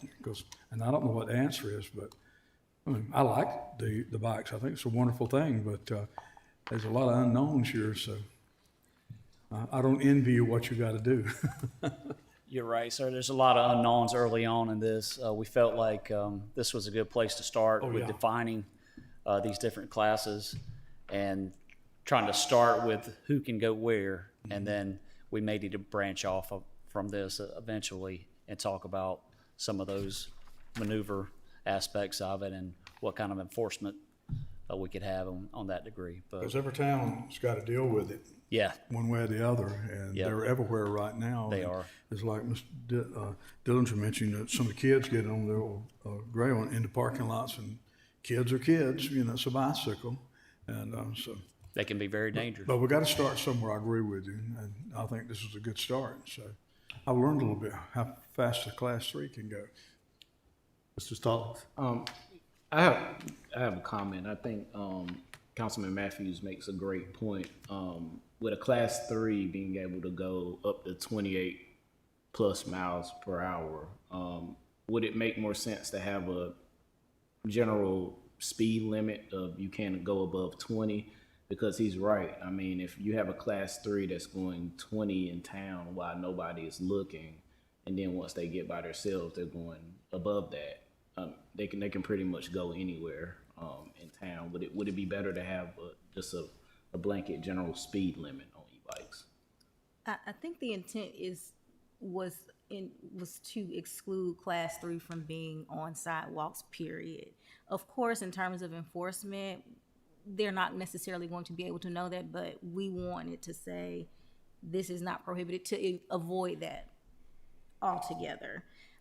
We can still, the town is still permitted to put speed limits, but the intent was not to then remove class 3 from that list. We don't want it to be permissible for them to do that because, again, anybody can violate a speed limit. We would much rather we have more teeth and be able to say that was not prohibited, period. So I have a follow-up question to that. What would preclude a class 3 from being on the sidewalk if they're going 20 miles per hour? The intent is that they wouldn't be. They're prohibited from using the sidewalks, not the speed. So class 3 e-bikes, motor-driven bicycles, mopeds, motorcycles, and golf carts cannot be on sidewalks, greenways, multi-use paths. From a police enforceability standpoint, looking out at the e-bike and it's going 20 miles per hour, how would they know that that's a class 3, I guess is my question. I think that's applicable to a vehicle as well. They're not able to just look at it and tell. It's a matter of perceiving whether or not they're acting in a manner that's inconsistent But with I think what's- that's his point. We don't say you can't have a Lamborghini in Garner because it can go 150 miles an hour. We base our enforcement on what the Lamborghini does. I think that not including it leaves it open for debate as to whether or not it's permitted. If somebody chooses to violate it, that is their choice to violate it and subject themselves to enforcement. Whereas excluding it, we're saying you can do it as long as you do it this way. We don't want the opportunity for them to have the defense of it being legal. We want to remove that from the table, period. Yeah, I see where I think maybe it's like I'm leaning in the direction of, well, maybe on sidewalks and greenways when they're pedestrian, you need a speed limit, right? Because that's what we do with vehicles. We say this type of maneuver or this velocity is illegal. We don't care what you're driving. You have to drive that instrument responsibly, whether it's a class 1, 2, or 3. Somebody could take a class 1. You get a normal bicycle and go 30 miles an hour down the sidewalk, knock people over. So I think we got some work to do on. Both of them can be done simultaneously. Yes. The speed limit can still be done. I'm not saying Yeah. that we can't do that. I think that still is a great idea as well. And I see what y'all are trying to do too, is to prevent that opening the opportunity for that velocity. 28 is very different than 20. It's much more dangerous. Yes, sir. Mr. Vance, did you have any comments or questions? None at this time. Mr. Matthews? Anything else right now? Glad we're dealing with it. I'll mention under 1035 operation, you have, and this may have been in there before, I like the fact that you put in here in regards to town property and so forth, so people won't go on the parks, the meadows, the ball fields, and tear up stuff. That might have been there before, but, I appreciate that it's on there. And then under 135 subsection B, it does specify, as the attorney read, what cannot be driven on greenway, sidewalk, multi-use path, side path, walkway, or any other area designated and used for pedestrian activity. And it also states in here that how someone should be driving on class 1 or class 2, and maybe we need to invite the opportunity for more bicycle classes. I think this gets adopted. somewhere along the line. And someone mentioned that in comments too, and that's not, I mean, you know, so people understand. And it makes you wonder on the e-bikes and the motorized bikes, is this a fad? I really think it's a fad. I mean, you know, we had all these rental bikes, all these free bikes 3 or 4, 5, 6 years ago, and they were gonna change the world, and where they are, all these green bikes, where are they at? Not around anymore. So it just makes you wonder, but we have to put rules in place because they're out there. So Is a minimum age gonna be a thing of the future here?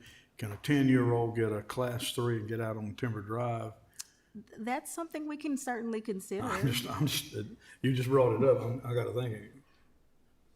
Well, I mean, This it's is a big different can of world, worms. because when I was growing up here, you know, and you're going down Park Avenue or Lakeside, I mean, you're flying. I mean, you thought you were big time going on your bicycle 20, 25 miles an hour, but it's a totally different world than it was back then. But that was fun.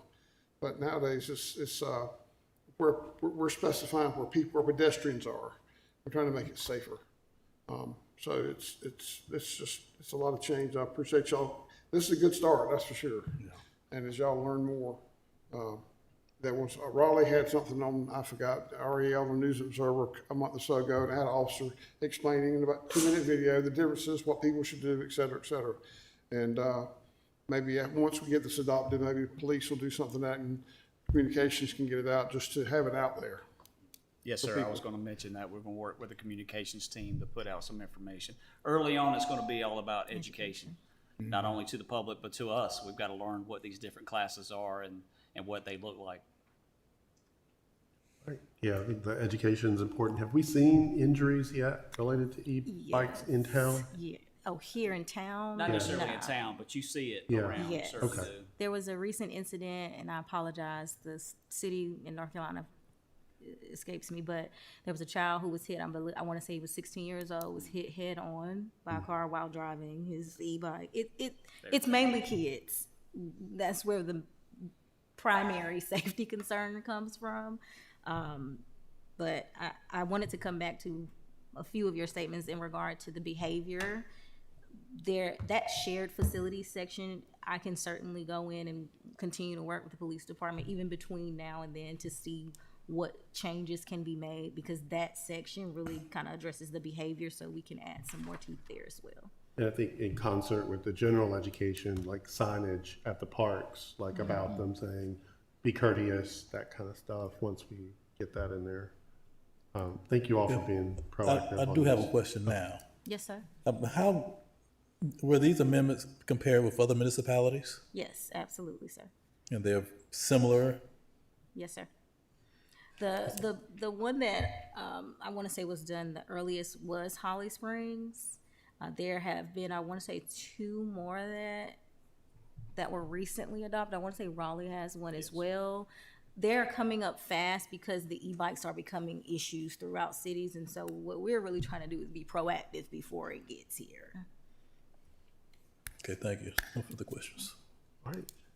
And then the last thing about e-bikes is the helmet requirement. And so the statute addresses it in the sense of 18 and under. And so for us, we're saying 16 and under, regardless of the e-bike class, they are required to wear a helmet. And so we're only applying that essentially to minors. Did it come up before on bicycles? Do we have an ordinance on helmets and bicycles or not? We do not. I mean, I was like, not about it, but I think e-bikes for minors, I think for bicycles, I don't know. Any council members have thoughts on They've got for regular bicycles? It says here, each person 16 years of age or under operating an e-bike, moped, motorcycle, bicycle, inline or roller skate, skateboarder, scooter, or similar vehicle. So it's covered. We would be adopting that. Okay. With this ordinance. All right, thank you. Of course. We now move to chapter 11. This is our other miscellaneous, our offenses and other miscellaneous provisions. And so we added provisions for prohibiting urination and defecation in public view, regardless of whether on public or private property. It cannot be in public view is the point there. There was also language added to clarify the authority of the town manager at the direction of the mayor or council to opt into Wake County declarations. We removed the littering section because since Garner adopted its current littering ordinance, North Carolina has adopted one that is much more comprehensive and covers all of our bases essentially. And so that's under 14-399. The current littering ordinance that we have, it's, it says do not litter essentially. It's not very specific, but the state statute is. And so there was really no need to retain that. Section 11-20 was fire alarms, and it had been previously removed, but we're going to put it back because it speaks to burglary false alarms. The language that was previously there is not likely to change significantly. So when we came last time, we talked about the noise ordinance. Again, public comments, that was one of the most significant comments. I do believe last time we were here, Councilman Dillinger, you mentioned the mufflers and exhaust, and that definitely came up as well. And so the police department does want to take some time to continue to do research, to gain more information, and I'll let them speak on that. And so as of right now, we are not abandoning changing the ordinance. We are just not proposing specific language right now today. I know, but I will let Garner PD speak to that. Yes. As far as the mufflers and stuff, I think in our current ordinance, it does have any loud sounds coming from vehicles and stuff like that, where we can address some of the muffler items on cars, loud popping and stuff like that. As far as the decibel meter ordinance enforcement, when we were doing research on this, I know, of course, you hear about people that are close to us like Raleigh and places like that. They had decibel and then decibel meters. Then they went away from it in 2024. Now they're back because it seems like there's a lot of news on the downtown area as far as noise for amplification, amplifying of sounds. But when we were looking at this, it appears that noise decibel meters are very straightforward, and but implementation presents significant challenges. And some of the challenges that we researched and found from talking to other people and other agencies is when you enforce these kind of things with a decibel meters, there is environmental variables, amplified sounds outside that are normal that you don't realize during the day that could affect the readings, wind, weather, anything like that. That affects the units that they do have. Also, measurement standards. Officers, of course, we have to have strict testing procedures, calibration, training, all these that goes into factor, because we don't want to make an ordinance just to make an ordinance. We want to make it so we can defend it and be able to go out there and do it correctly every time. So that's going to take a lot of research and the best way to go about that at that time. And then and that goes into training. And we were looking through some of the equipment to get some of that, the decibel meters or noise meters. And they can start, there's low budget ones, a couple $100. The ones that are typically used for like professional can go up to $3,000 to $4,000 per unit. That's with, and then doing calibrations with that adds on the cost. And we were just trying to make sure we were doing the right thing before we, jump straight into that on as far as with the cost factor and with what really is required to be able to do the sound meters on that as a department. Any questions from council? Well, I think there's no doubt that we're hearing from citizens, and I got a whole list here, and a lot of people have that concern. Of course, when somebody starts up on the street and drives away and they call the police, it's, you're there in 5 minutes, you don't hear it. So there are, but there's something I think needs you're starting somewhere. We have other noise issues like the noise issue. We got a complaint email about Forest Hills. We've had issues over in North Corner. So how you measure those and the times, I know our times are 7 a.m. to 11 p.m., but some of the excessive sounds, we've got to tweak that. I think it's 7 a.m. to 11 p.m. Is that still what it is? We got to tweak that because people are making sounds and parties and so forth. Some of the issues in downtown Glenwood South are long before 11 o'clock. Or the issues on July 4th they had at Briar Creek and so forth. So I think that's something we're going to definitely have to address because loud noise can happen at any time of the day. I know that construction and so forth, they're not supposed to start before 7 o'clock. It does happen. Sometimes I hear the trash people long before 7 o'clock. It don't bother us. Get used to it. I understand in the summertime, and our public works folks are working before 7 o'clock sometime because it's 100 degrees that day. They should be out there early. That's not a problem. Most people can see by that, but to see continual loud vehicles and other parties or neighbors amplifying loud music to aggravate everyone, that I think we need to do something during daytime hours. We can't just bypass it and say, well, it's, everything's 7 to 11. There's some issues that have to be addressed. And again, I realize y'all get called, 911 gets called, y'all get there, and the sound may be gone. And so that's, I'm assuming some people take their phone and record it so you can hear it. I don't know, but I'm assuming that happens. But anyway, I know this takes some time and y'all want to try to get it as right as possible, but I think we need to continue to seek out some type of changes to what we're doing or additions to our noise ordinance of how to address it, because if we're growing by Wake County 65 people a day, it ain't gonna get anywhere. It's not gonna get any better. And some of these dense housing, residential projects in Garner and our surrounding towns are gonna bring more people and more potentially bring more people and more loud vehicles and more people riding electric bikes. So it's stuff that, it's a continual evolution that y'all are dealing with.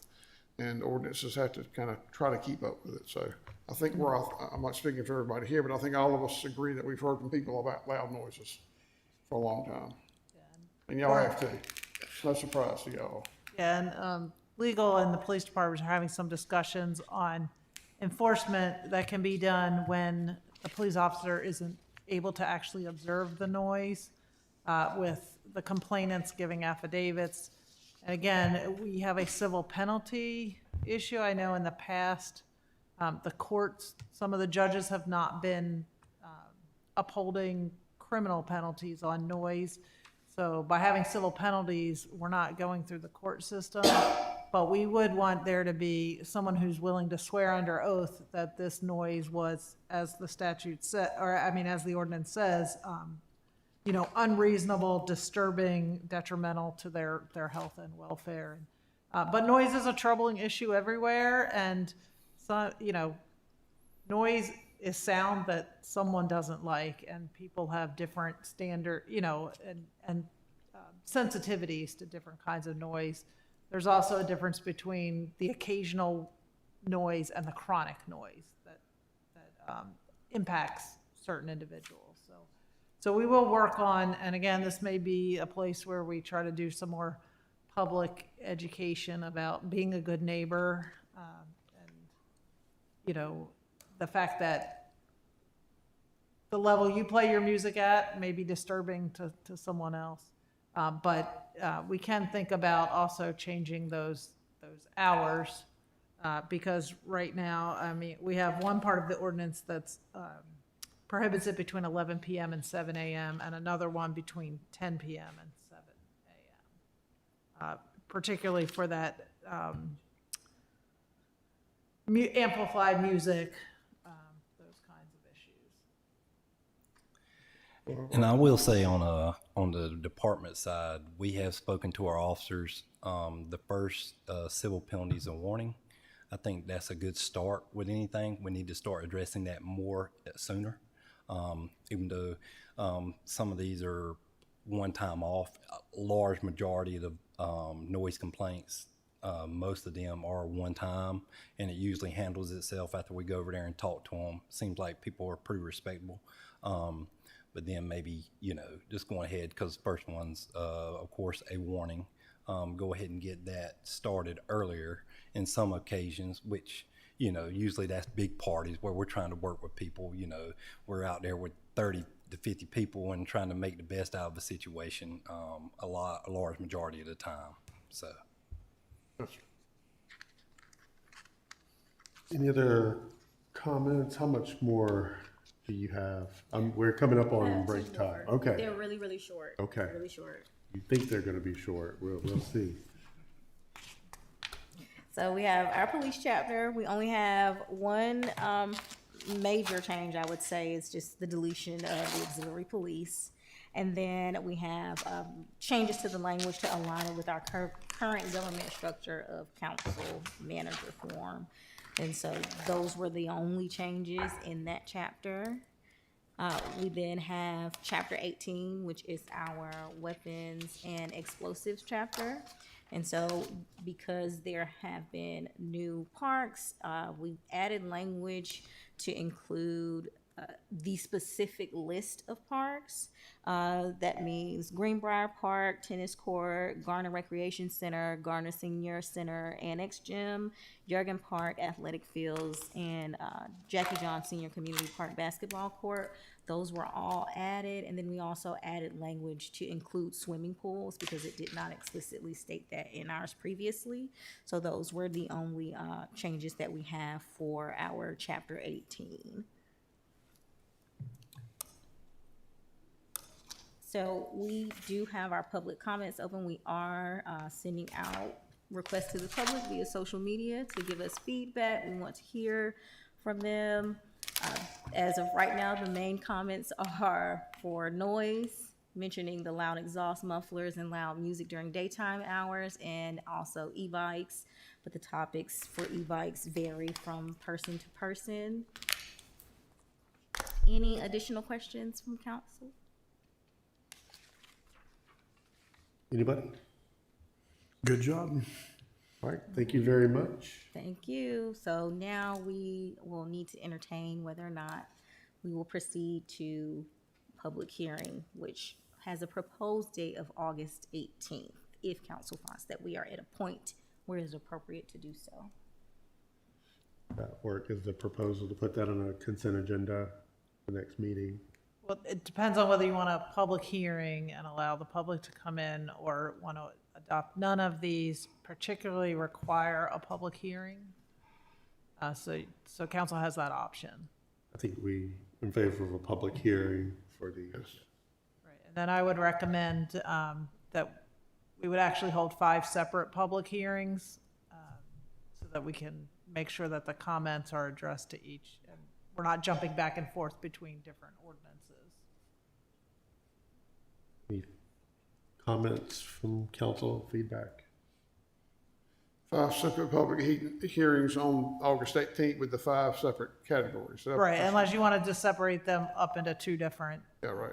That's fine. Whatever you suggest, yes. Now, and as noted on the slide, there are a few places where there may be proposed new criminal penalties, and under state law, you have to adopt those twice. So typically, if you were to adopt after the public hearing, we would bring it back on the consent agenda for a second, official vote for those.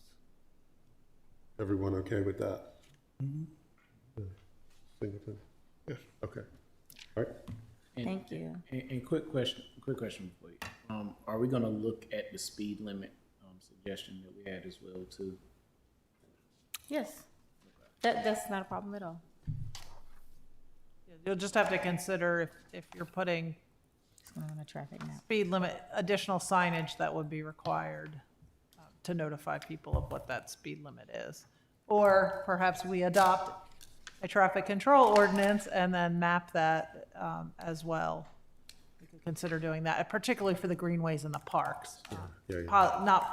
Maybe not possible for every sidewalk, but if you wanted a general prohibition of not exceeding, and it doesn't have to be 20 miles per hour, you can put it lower than that.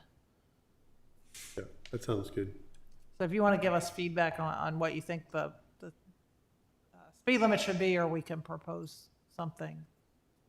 And I think that would be great to have that as a part of the conversation during the public hearing as well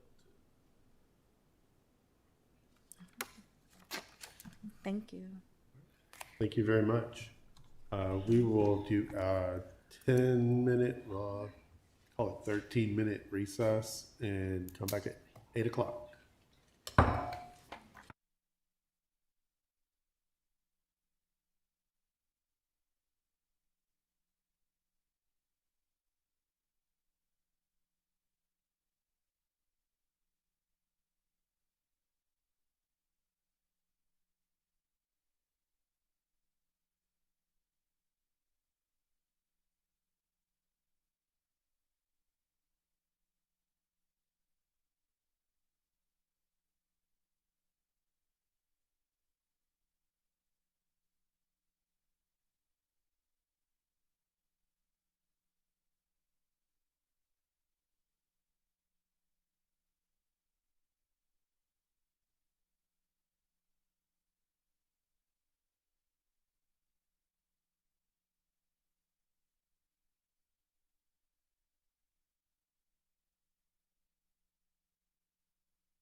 All right, we are reconvening to our work session. And up next, we have a proposal for affordable housing and housing preservation next steps. I'll recognize Manager Miller to outline the next steps. Thank you. Good evening, Mayor Pro Tem Dellinger and members of council. I'm going to kick off our discussion this evening in terms of proposed work plan for our affordable housing and housing preservation work. Our Housing and Community Development Specialist, Mr. Hurd, is going to review with you the proposal that was included in your budget, in your agenda for this evening to be able to review specific recommendations on strategies as we move forward. This evening for your consideration is this plan of work. This plan of work was developed based on the recommendations and data from the Affordable Housing Task Force work that we've completed over the last 2 years. In addition to that work and those recommendations, it also looks at expanding some of the scope of work for affordable housing efforts within the town based on council's discussions. So before we dive into the proposal, I think it's important to remind us sort of where we have been to do this work to date. And so the work that the council and staff and the Affordable Housing Task Force members have engaged in over the last 2 years has really looked at housing affordability and affordable housing built on a foundation of data. So the Affordable Housing Task Force had the initial recommendation report that came to council for discussion in January 2025. Part of that report included an extensive best practices and policies inventory for us to look at in terms of who's doing this work, who's doing it well, what are lessons learned. And then part of that discussion and the recommendations that came from the Affordable Housing Task Force came the opportunity to look at an inventory specific to the town of Garner, and that was the Central Pines Housing Inventory that was completed last summer. In addition to that report, the task force met in the fall of 2025 and looked further at the recommendations in its initial report and provided next steps and recommendations to council on areas to focus on. In addition to the data and information we collected through the Affordable Housing Task Force effort, we've also engaged in a resident survey back in 2024 and 2026, the National Community Survey information, both of which have information on housing affordability and benchmark data that was included. And if you recall our 2026 survey, we actually added some custom questions around housing affordability to our survey to get a better sense from our residents, their perspectives on affordable housing in our community. The county has also been busy in looking at this issue and collecting data and information. They are in the process of developing and reviewing their 2026 annual action plan, looking at affordable housing across the county. And then in the fall of 2025, they launched their housing data platform. So there's been a lot of work, information, and data that has gotten us to this point. As I mentioned, the Affordable Housing Task Force provided some recommendations earlier in this year based on the work and discussions in the fall of 2025. Specifically, the Affordable Housing Task Force group looked at 3 specific areas: resource investment, partners and collaboration, and community engagement. So we've done some of this work since January, but there's much more work to do in each of these areas.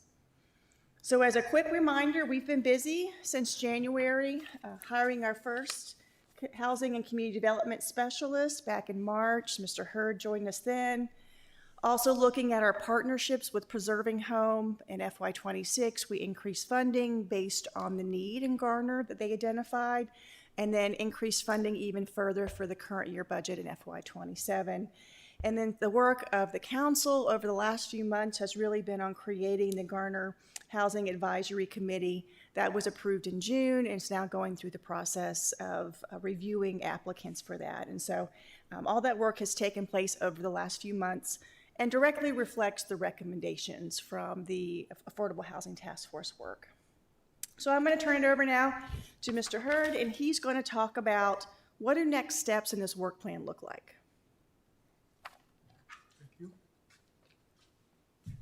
Good evening, Mayor Pro Tem and Council and the public. I'm going to talk about what we're in motion as far as moving this program forward. We're establishing the bylaws for the Garner Housing Advisory Committee. We're creating an affordable housing plan based on the work that the task force has already provided to give us a good foundation for. We're looking to expand the education and existing housing resources through educating the residents of Garner. And then we're reviewing the federal housing legislation for new resources and opportunities. One of the things that we have been involved with is working with the North Carolina Housing Coalition. They do a legislative update every week on a weekly basis, and so we've been a part of that. The partnerships and collaborations, we've improved identifying affordable housing opportunities. We're expanding our relationship with a number of organizations and Wake County.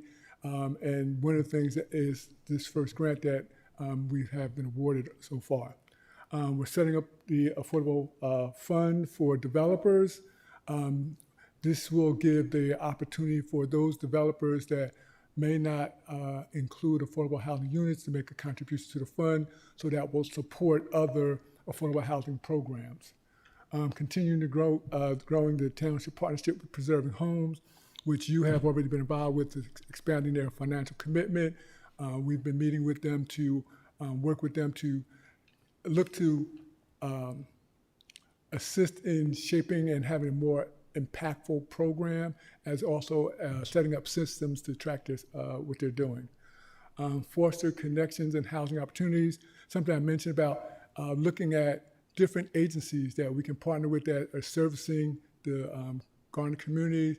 We're looking at financial institutions that can support our efforts, and those are some of those new opportunities that we're looking to establish. And then establishing a housing stakeholder consortium. Just to give you a general idea, this won't be in the same line of the advisory council, but it's going to be more like, I believe Councilman Stallings mentioned about having someone that doesn't live in Garner, but has a skill set that would be helpful in shaping programs. So this will incorporate anyone that has directly impact affordable housing or indirect, whether they're a social service agency, a church, a bank, Preserving Homes, all those type of entities would meet and to discuss best practices, have those lines of communication for other organizations to touch base with each other, and it'll really be a great networking system. Community engagement, hold affordable housing plan sessions, and this will be part of the development of the affordable housing plan, where there'll be a number of listening sessions done within the community. Developing the housing data inventory and tracking system, which kind of was what Ms. Miller mentioned earlier in regards to all the work that the task force had already done in regard to the other Lewis Mutter, creating systems to track and monitor how effective our dollars are as far as impacting the affordable housing or low and moderate income neighborhoods, as well as seeing what dollars are being leveraged. This next chart gives you a visual effect of a timeline of what our schedule is looking like as far as establishing the advisory committee with the bylaws, developing an affordable housing plan, which normally takes anywhere between 8 to 12 months once they get started. So we're looking to go out to RFP very shortly to bring on a consultant to help put this plan together. Again, this is part of our relationship with Wake County, that they're providing a matching grant for that service to be provided. Once that plan is developed, it will open up a lot of other opportunities for us to get different grant dollars from the county through their multiple programs that they have available. Affordable housing plan, community engagement, and then the creation of the financial literacy program. This is a program that we're going to look to incorporate where we're educating the residents on a number of different issues, all related to financial education, whether it's home ownership, rental, budgeting, credit, I'll have presenters come in from the banking industry to give presentation to educate people on the different bank products that's available. So we're going to look to start that in early 2007. And our ongoing activities, this is basically a summary of how each category is grouped. So we have the, resource investments, which will expand housing resources, site and staff assistance, review federal housing legislation. Then we talked about the partnerships and collaborations, guidance to developers, establishing a relationship with the developers early on. So I've been involved with a lot of the meetings that have taken place with the pre-application process with the planning and engineering department. So I'm getting a step in early on to see what the projects are looking like. Growing our partnership with Preserving Homes, as we talked about, fostering connections and housing opportunities, creating an affordable housing stakeholder consortium. All these are very important ingredients to grow this program. And finally, the community engagement, which is the develop affordable housing data inventory and track system, which I mentioned earlier. And I'll hand this back off to Ms. Miller. Thank you, Mr. Hurd. So tonight's presentation really just outlines the proposal that was included in your agenda packet. And what we're seeking tonight is answering any questions that council may have on what's being proposed, and then ultimately direction to make sure that we're going in the right direction based on council's guidance and conversations. A big part of the work over the next couple months is going to be working with the Garner Housing Advisory Committee, scheduled to start meeting this fall. They're going to be an integral part of this work in terms of working with consultants on our plan, looking at the engagement work. They're going to be very important to get them activated. And then in addition to that, completing our agreement with Wake County, doing that within a short window of time, so that we can make sure we take advantage of the grant dollars they're providing us in order to put the plan together. But more importantly, once you have that official plan, you can seek other funding opportunities and leverage that as well.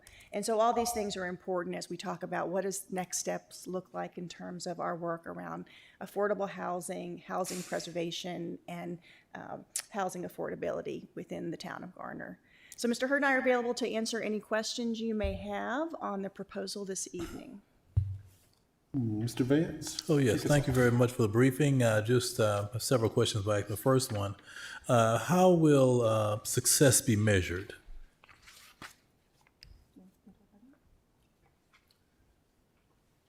When you speak of success, as it pertains to which category do you mean?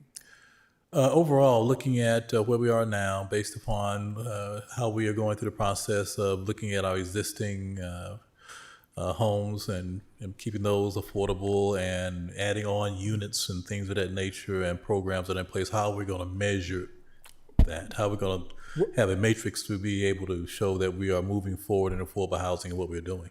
When will be the dollars that we bring in to provide impactful and meaningful measurement in our neighborhoods? The number of residents we help, whether it's through referrals to other agencies that help their needs, whether it's education, health, social service. It's going to be measured in a lot of different ways. We're Preserving Homes. One of the things that we're looking to do is to not just preserve the older homes, but do it in a way where you can visually see the impact of that neighborhood, because 3 or 4 houses have been upgraded instead of one house on one side of town and another house on the other side of town. We want to be able to visually see the impact that our dollars are making. And then another way is every dollar we expend out for our community, what other dollars are being matched or brought in to assist our community. So those are ways that we would look to measure. And how will the Wake County Municipal Impact Grant support in that endeavor? They're paying the part of the cost of the consultant to develop this affordable housing plan, which will be the roadmap for this program to operate and to be most successful. And will that plan, I'm assuming that plan will have a measure of success, how to measure success, how to look at how you hit your milestones and providing goals and objectives and things of that nature. Yes. Mr. Stallings. Yes. So, quick question.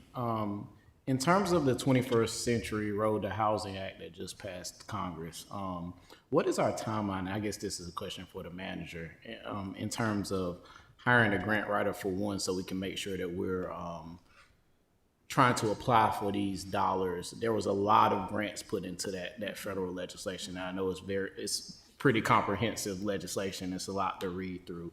But where are we in terms of hiring a grant manager so that we can apply for some of these funds that may assist with what we have planned for our affordable housing efforts? So for FY27, both grant positions were funded for half a year. So we would start recruiting for those positions this fall in hopes of having them filled by the end of the year, beginning of next year, so we could take advantage of those opportunities. Is there a scenario, follow-up question, is there a scenario where we may miss any timelines in terms of some of these grants? I know it's fairly new legislation, but we may miss some of these. Yes, I think we're going to have to take a deeper look at those timelines. And that's one of the things that Lewis and Mari, both in the strategic initiatives department, have committed to do in terms of these next steps. That's major legislation, federal legislation, that's going to have a huge impact on housing affordability across the country. We need to understand what that means and looks like, and then what are the windows of opportunities for the town. So we'll be doing that review and analysis. Because I know I see in the legislation some dollars for things like preserving homes and making sure that we're doing the housing preservation work as well too. So I definitely don't want us to miss the opportunity to bring down some of those federal dollars. I agree, and I think it actually, in my mind, reinforces the importance of doing the work through the Wake County grant on that plan, because once you have a plan, that makes it a lot easier to be competitive in terms of applying for those dollars as well. Mr. Singleton. Yes, I want to thank staff for submitting the proposal for the funding to get the plan, to get the funding and also get the plan. Because like with other grants, as you just said, Ms. Miller, you got to have the plan in place before you can submit for the grants. So I'm glad that we were able to get this and can move forward with a matching fund or whatever it'll cost to get a consultant to get things really going good. So thank y'all. Matthews. Thanks for the update. It's nice to see a plan and working that plan, and it's taking some time, but feedback I get from other communities is Garner's kind of leading the way on this thing, it looks like, across the county and other areas, and that's some of the feel I'm getting back. So that's a good thing. It speaks well of what we're getting here. And you can't rush a good thing to make it work good. And so I think you guys have got it laid in here, and it's going to be interesting to get, once the committee is formed, and start putting that game plan together and where we want to go next. So sound like you got a good handle on it. And I think as we move into the fall and first part of the year, we'll see some good things happening. So keep up the good work. Looking forward to seeing where we go from here. All right, I have just a few comments. It seems like a lot of work. And I think the one that caught my eye the most, as far, explain more what the vision is for the literacy program. So I'm not going off too far afield in what I'm envisioning. Okay. I've run a number of literacy programs in the past, and I'm really going to tweak it toward what is the need of this community here. So I always start with a base education of banking, savings, and credit. Now, based on the response of the participants, we'll look at other categories: rental, home ownership. When you look to acquire property, you want a real estate attorney, you want a realtor. So it's really going to be tweaked to the audience that is active in the group.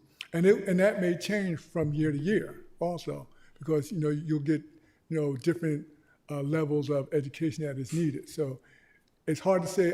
Those will be the base: education, credit, savings, budgeting, and then extra stuff that comes down the way. So how many of those were you envisioning doing by the end of is this all of 2027 or is this end of fiscal year? It's all 27, first, 2 quarters, January through July. Oh, I see it at the bottom. Okay, yeah, so it goes to fiscal year. So how many were you thinking to do? Well, ideally, the situation would be you could do one session on a Saturday morning for a couple hours having different presenters. And then you would follow that with class sessions, either a 6-week session or, a number, you either do it by weeks or number of meetings. Also, you can include virtual meetings. There may be some cases where there may be a need for one-on-ones. So the key point is to line up and identify the presenter. So I'm going to be looking to bring on or work with a HUD certified counseling agency. I always include a bank or banks plural to be a part of that, and just to get people who may not have ever even been in a bank before to go through that process. Just like I've done it for adults as well as I've done it for younger people, 12 years old. So one thing that I found out is the age really doesn't matter if you didn't have that exposure. And so it really comes down to, reading your audience, who's participating, and providing that best service for them if you want to run a successful program. Because if the people that initially participate find success, the word will spread, and you'll continue to be able to grow the program. So when I was doing work many lifetimes ago in Hurricane Floyd, and we employed a lot of certified housing counselors, and that's a lot of work. There's a lot of information, and I guess my little concern is with it being where we were at the very foundational parts of doing the plan, getting the plan done, getting the committee ramped up, and also trying to get some other fund stuff set up, that it might be kind of a heavy lift for the first part of next year as a full-blown program that we kind of sustain over either multiple weekends or things like that.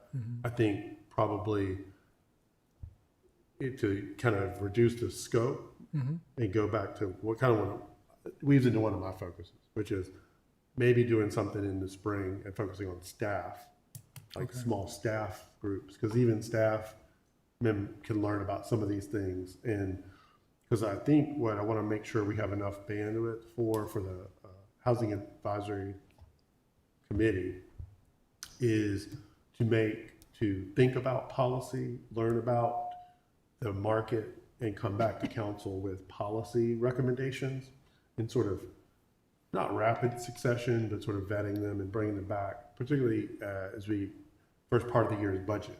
So if we're going to implement a program or a policy idea, typically it requires a certain amount of funding.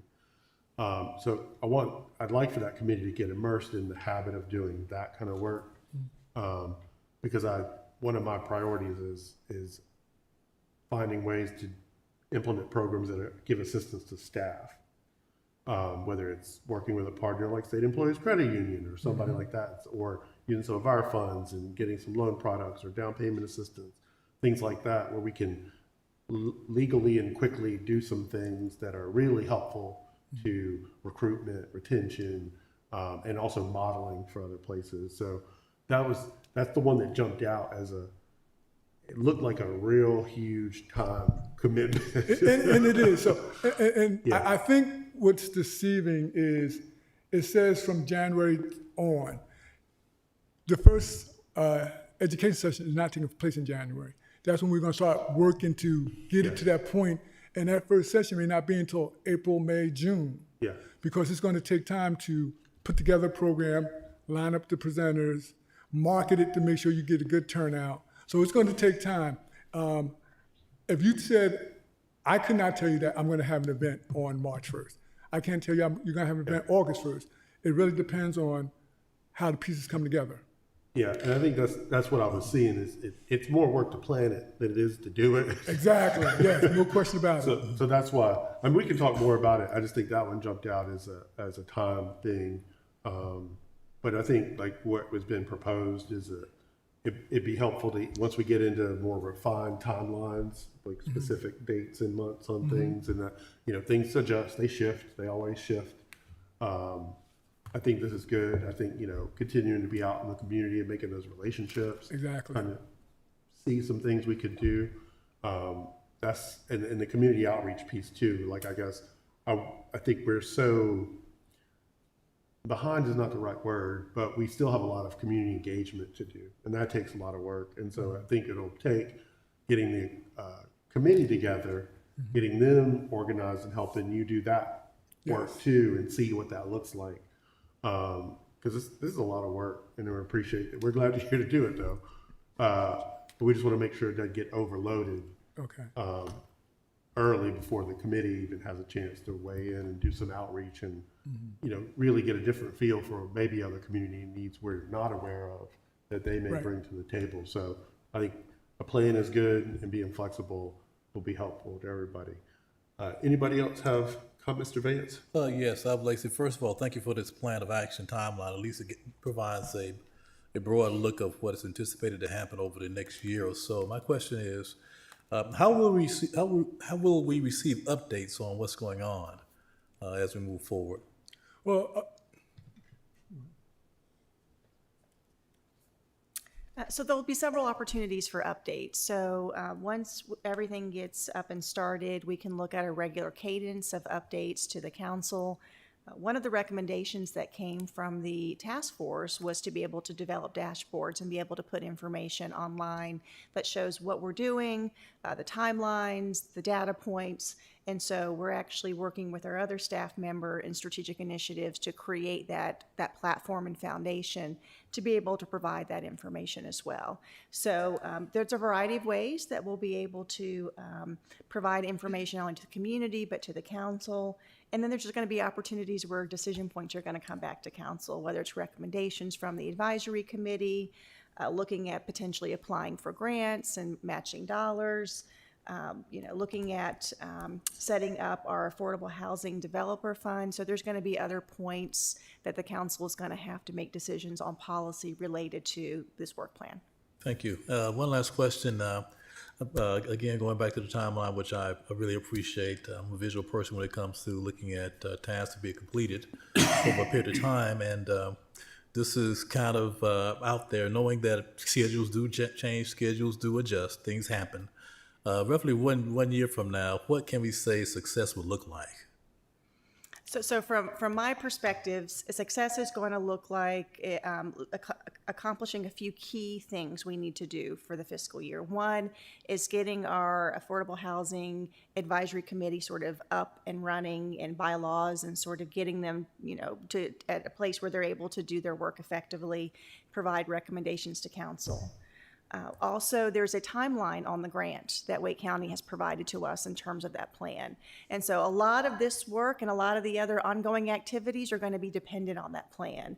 And so we need to make sure that we continue to move that process forward in developing that plan, working with a consultant, doing the important community engagement work that needs to happen to make sure that when we are done with this work, we have a plan that we can then use to continue to develop policy, look for grants, leverage funding, and that does have a timeline at the end of the fiscal year. I would say from my other perspective, there are several ongoing activities.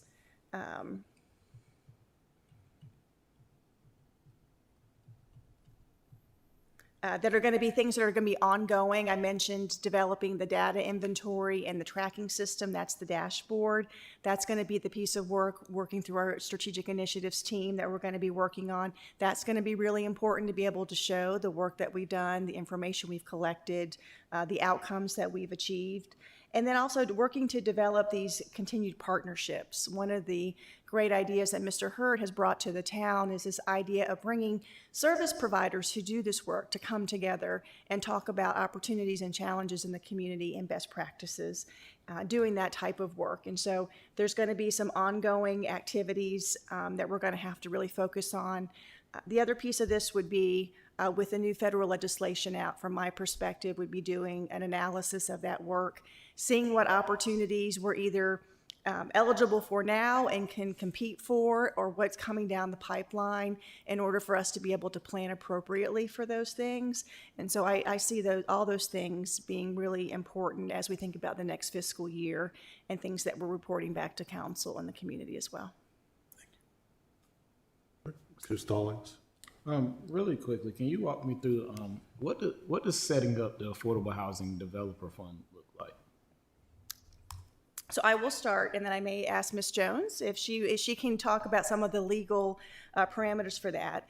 This recommendation actually came from the Affordable Housing Task Force when council was having discussions with developers in terms of potentially having affordable housing units in some of their residential projects that were coming forward. Some of the feedback that we got from the development community was that was challenging to make happen in terms of their overall modeling of units. What was more challenging is not necessarily to do it one time, but to maintain it. That becomes difficult because there's just not an easy way to do that. So their preference would be to actually provide some sort of financial contribution to the town in support of our affordable housing initiatives and programs. And so we've talked about this sort of conceptually in terms of that could be an opportunity for sort of seed funding for some other programs and projects, or matching funds for grants, if we can set it up in a way that the state statutes will allow us to do. So that is the work sort of conceptually that we've been talking about. This next step would actually be working with Ms. Jones and the legal team to put together the parameters for actually doing that. And I'll let Ms. Jones speak to what that may look like. So there's two aspects to this. If the fund were to go into capital, we can have that as a project ordinance that rolls over from year to year. But if the fund was used for community engagement and some of these other operating type expenses, that becomes a little more complicated to segregate that money. It can be accounted for in the budget and things, but what I see as another part of this is for some of these voluntary commitments that were made as part of conditions to rezonings that may be difficult for the town to enforce long-term, without the staffing that we would need to be able to do income verifications as properties change hands, and that would there be an opportunity to convert those kinds of commitments for a few units in certain subdivisions into a payment without having to go through the full rezoning process? So we've talked about that. The trick becomes, what is a unit worth?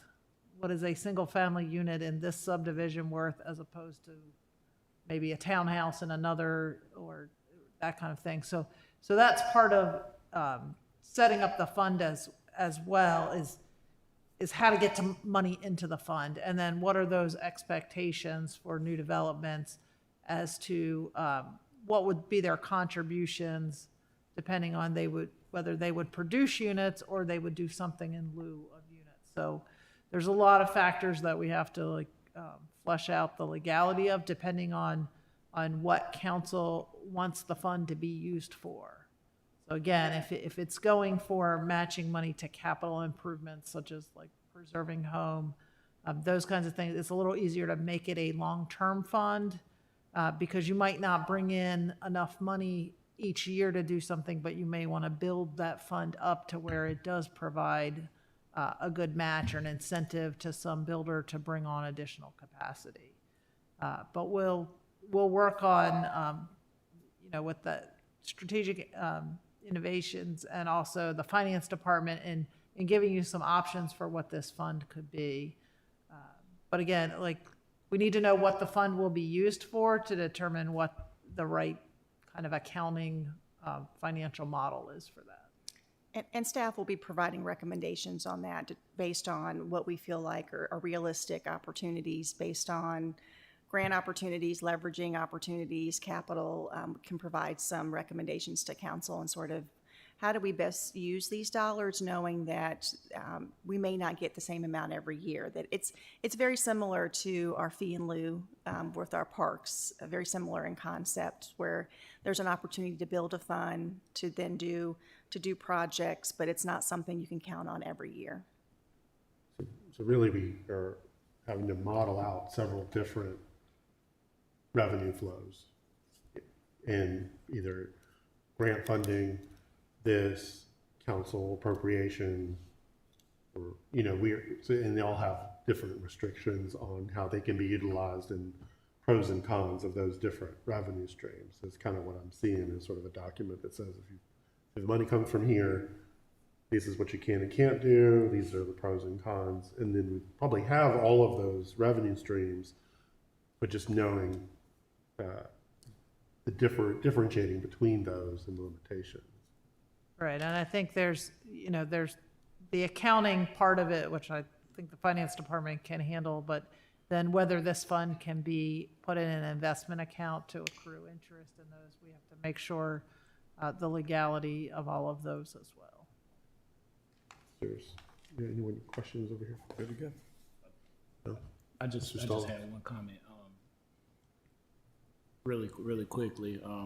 I just want to make sure after hearing that description that if we are setting up this affordable housing developer fund, that some of it's actually going to affordable housing, because I say it all the time up here.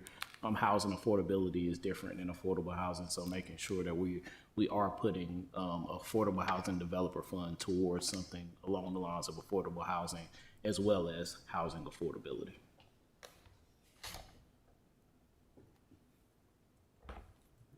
All right. So based on our conversation this evening, we are going to proceed with everything that's been presented with sort of the key big things that I've mentioned in terms of getting the Housing Advisory Committee up and running and starting that work, getting to work on our plan through the grant process with Wake County, and then looking at that federal legislation and doing a deeper dive in that to see what opportunities may be ahead of us. So are there any more questions from council? Yes, sir. I do have a question about the plan and the timeline for that and the consultant and then the end product. What is your vision of what that end, how specific does it need to be? Is it 60 pages? Is it 20 pages? What's sort of your vision for that? So for the plan itself, we have to expend all the dollars by the end of the fiscal year. So the work has to be done. So the next step would be developing an RFP with a consultant. So I think we need to look at that in terms of what can we realistically get accomplished within that time frame in order to make sure we're able to utilize the grant. That's an important piece of it, but I also want to make sure that whatever plan is put together, that it's something that supports the work that we've already done and gives us specific strategies and milestones and outcomes. And so we'll be working with the consultant on that to determine sort of what that scope would look like based on what other communities have done and what we're able to achieve within the fiscal year. Would we get an opportunity to see that Certainly. RFP? Certainly. We'll share it with council. We're hoping to work on it the next 30 days or so and get it out, so.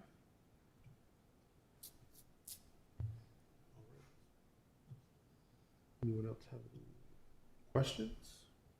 All right, thank you very much. Well, thank you. Thank you to council, and thank you to Mr. Hurd and Ms.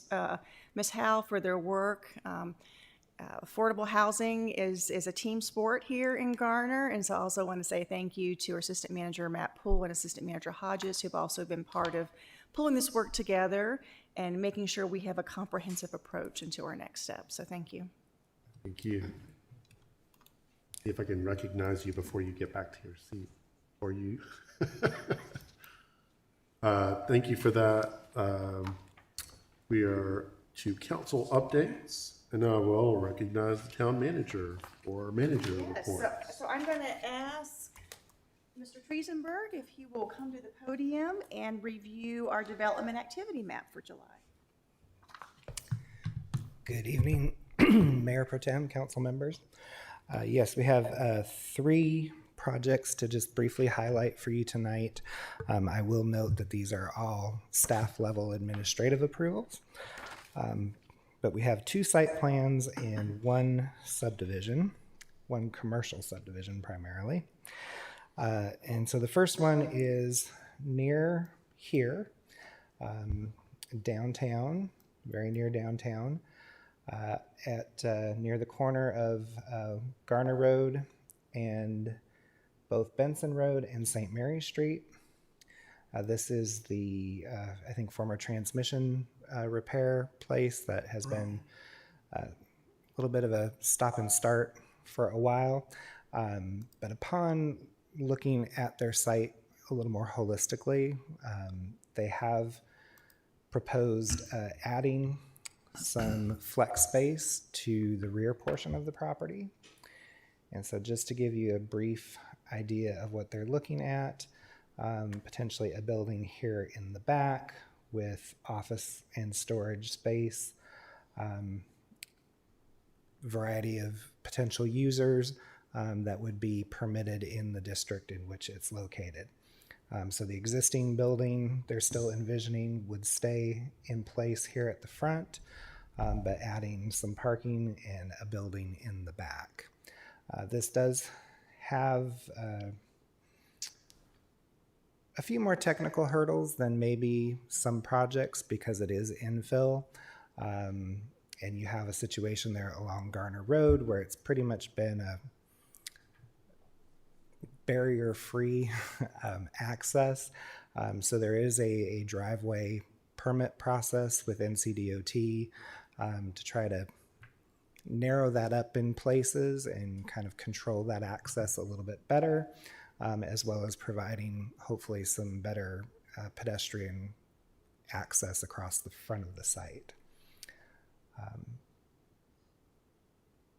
Any questions on this one? All right. Then the second project we have is contractor storage at 411 Loop Road, 411 511. This is actually has been a project that we have been engaging with the owners and operators for a while. Number of years actually. This was a project that had originally been reviewed by Jenny Soliday when she was here, however many years ago, those of you that remember her, one of our former senior planner. And it's been the subject of some enforcement proceedings because they actually did not finish the project as approved, but we're continuing to make some use of the site. It is just primarily outdoor storage, but it does require primarily some buffer enhancements because the property did not have much in the way of perimeter landscaping buffers. It also required the installation of stormwater treatment, which was installed but never certified as operational or maintained. So they are now back at the table. This is pretty much the original plan that was approved the first time, going back through review, and hopefully we can get this to a point of not only just approval, but completion and compliance with our ordinances. And then lastly, those of you who remember the Vintage Garner proposal here on the corner of 401 and Farm Road, they are keeping the process moving forward. Market conditions, I think, have softened, to the point that they're having to take a little more time than they originally anticipated. But they have filed their major subdivision proposal to separate the commercial areas in front along 401 from the apartment portion in the back. So not a lot really to show for that, but they have filed that next step, and we look forward to them hopefully continuing as the market starts to rebound a little bit. Now, this is,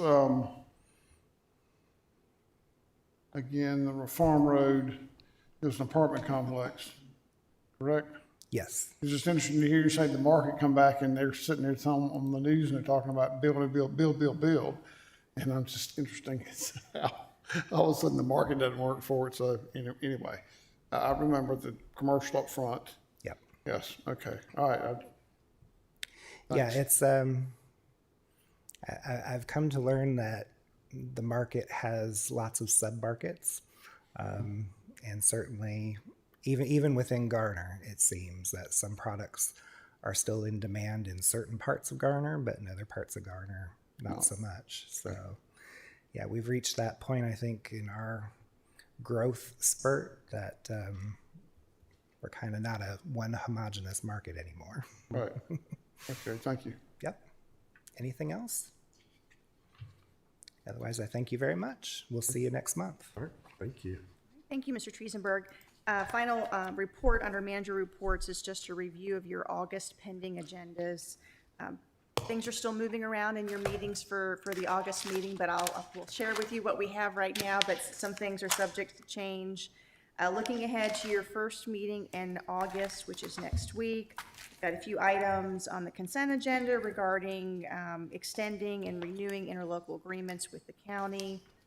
Under the legislative hearing, the White Oak storage, that will be moving to another date, so we'll be moving that.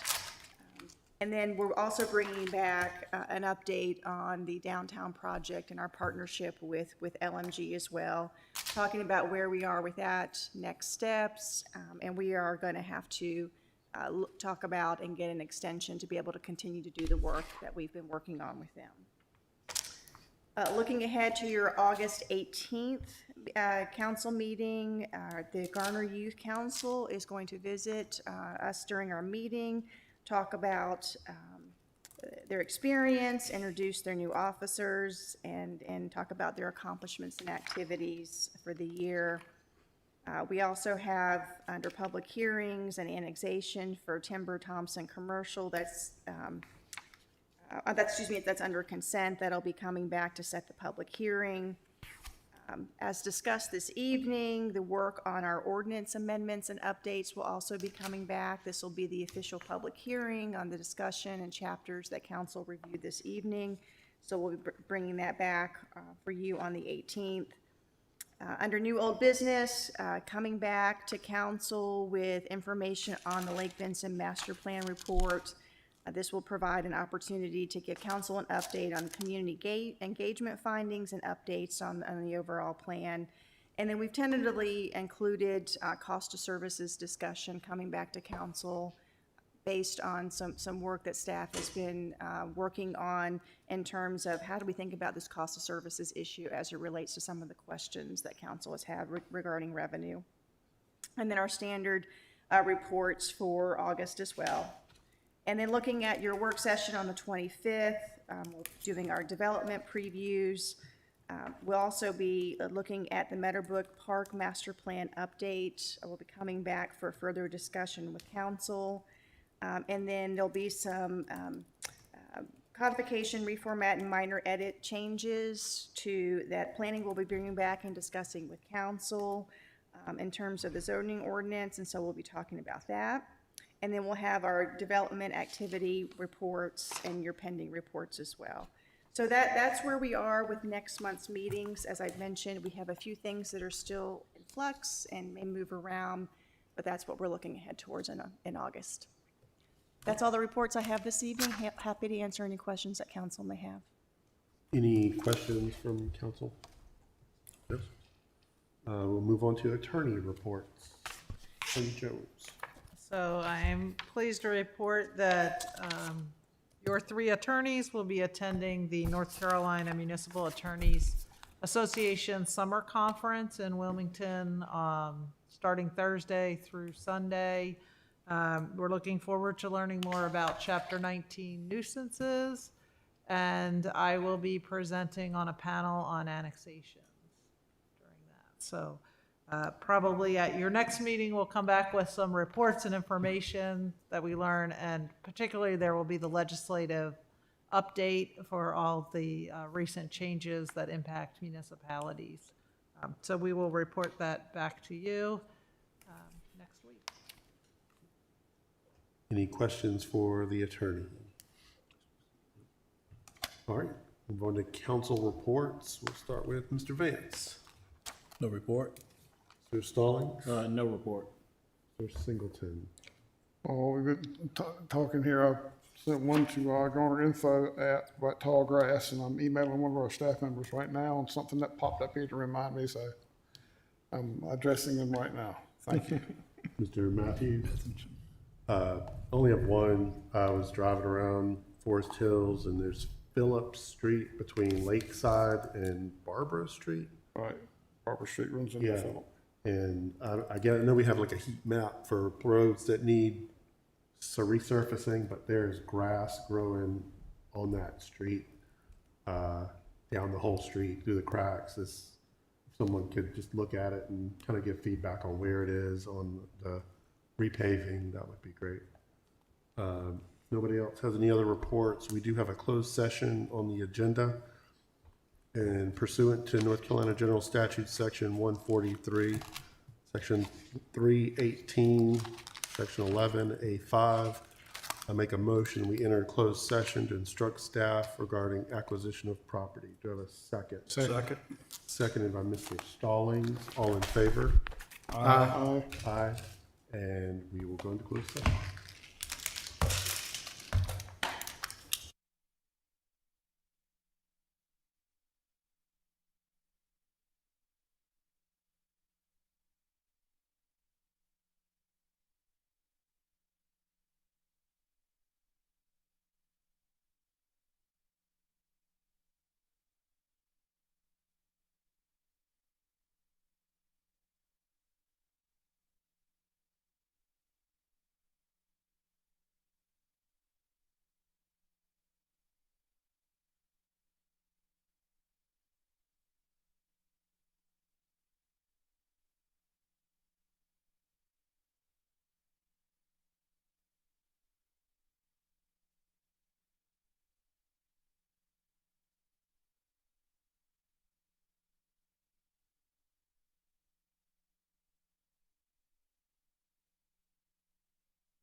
back in open session. I will ask the town attorney to summarize council's actions in closed session.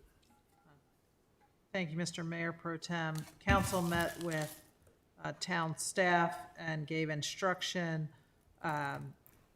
regarding the price and material terms of a contract for a proposed contract for acquisition of real property, and authorized the manager and town attorney to take necessary steps and execute any necessary documents to effectuate that direction. Thank you. Anyone else have anything for this evening? I will accept a motion to adjourn. So move. Second. Motion by Mr. Stallings, second by Mr. Vance. All in favor? Aye. Aye. And we are adjourned.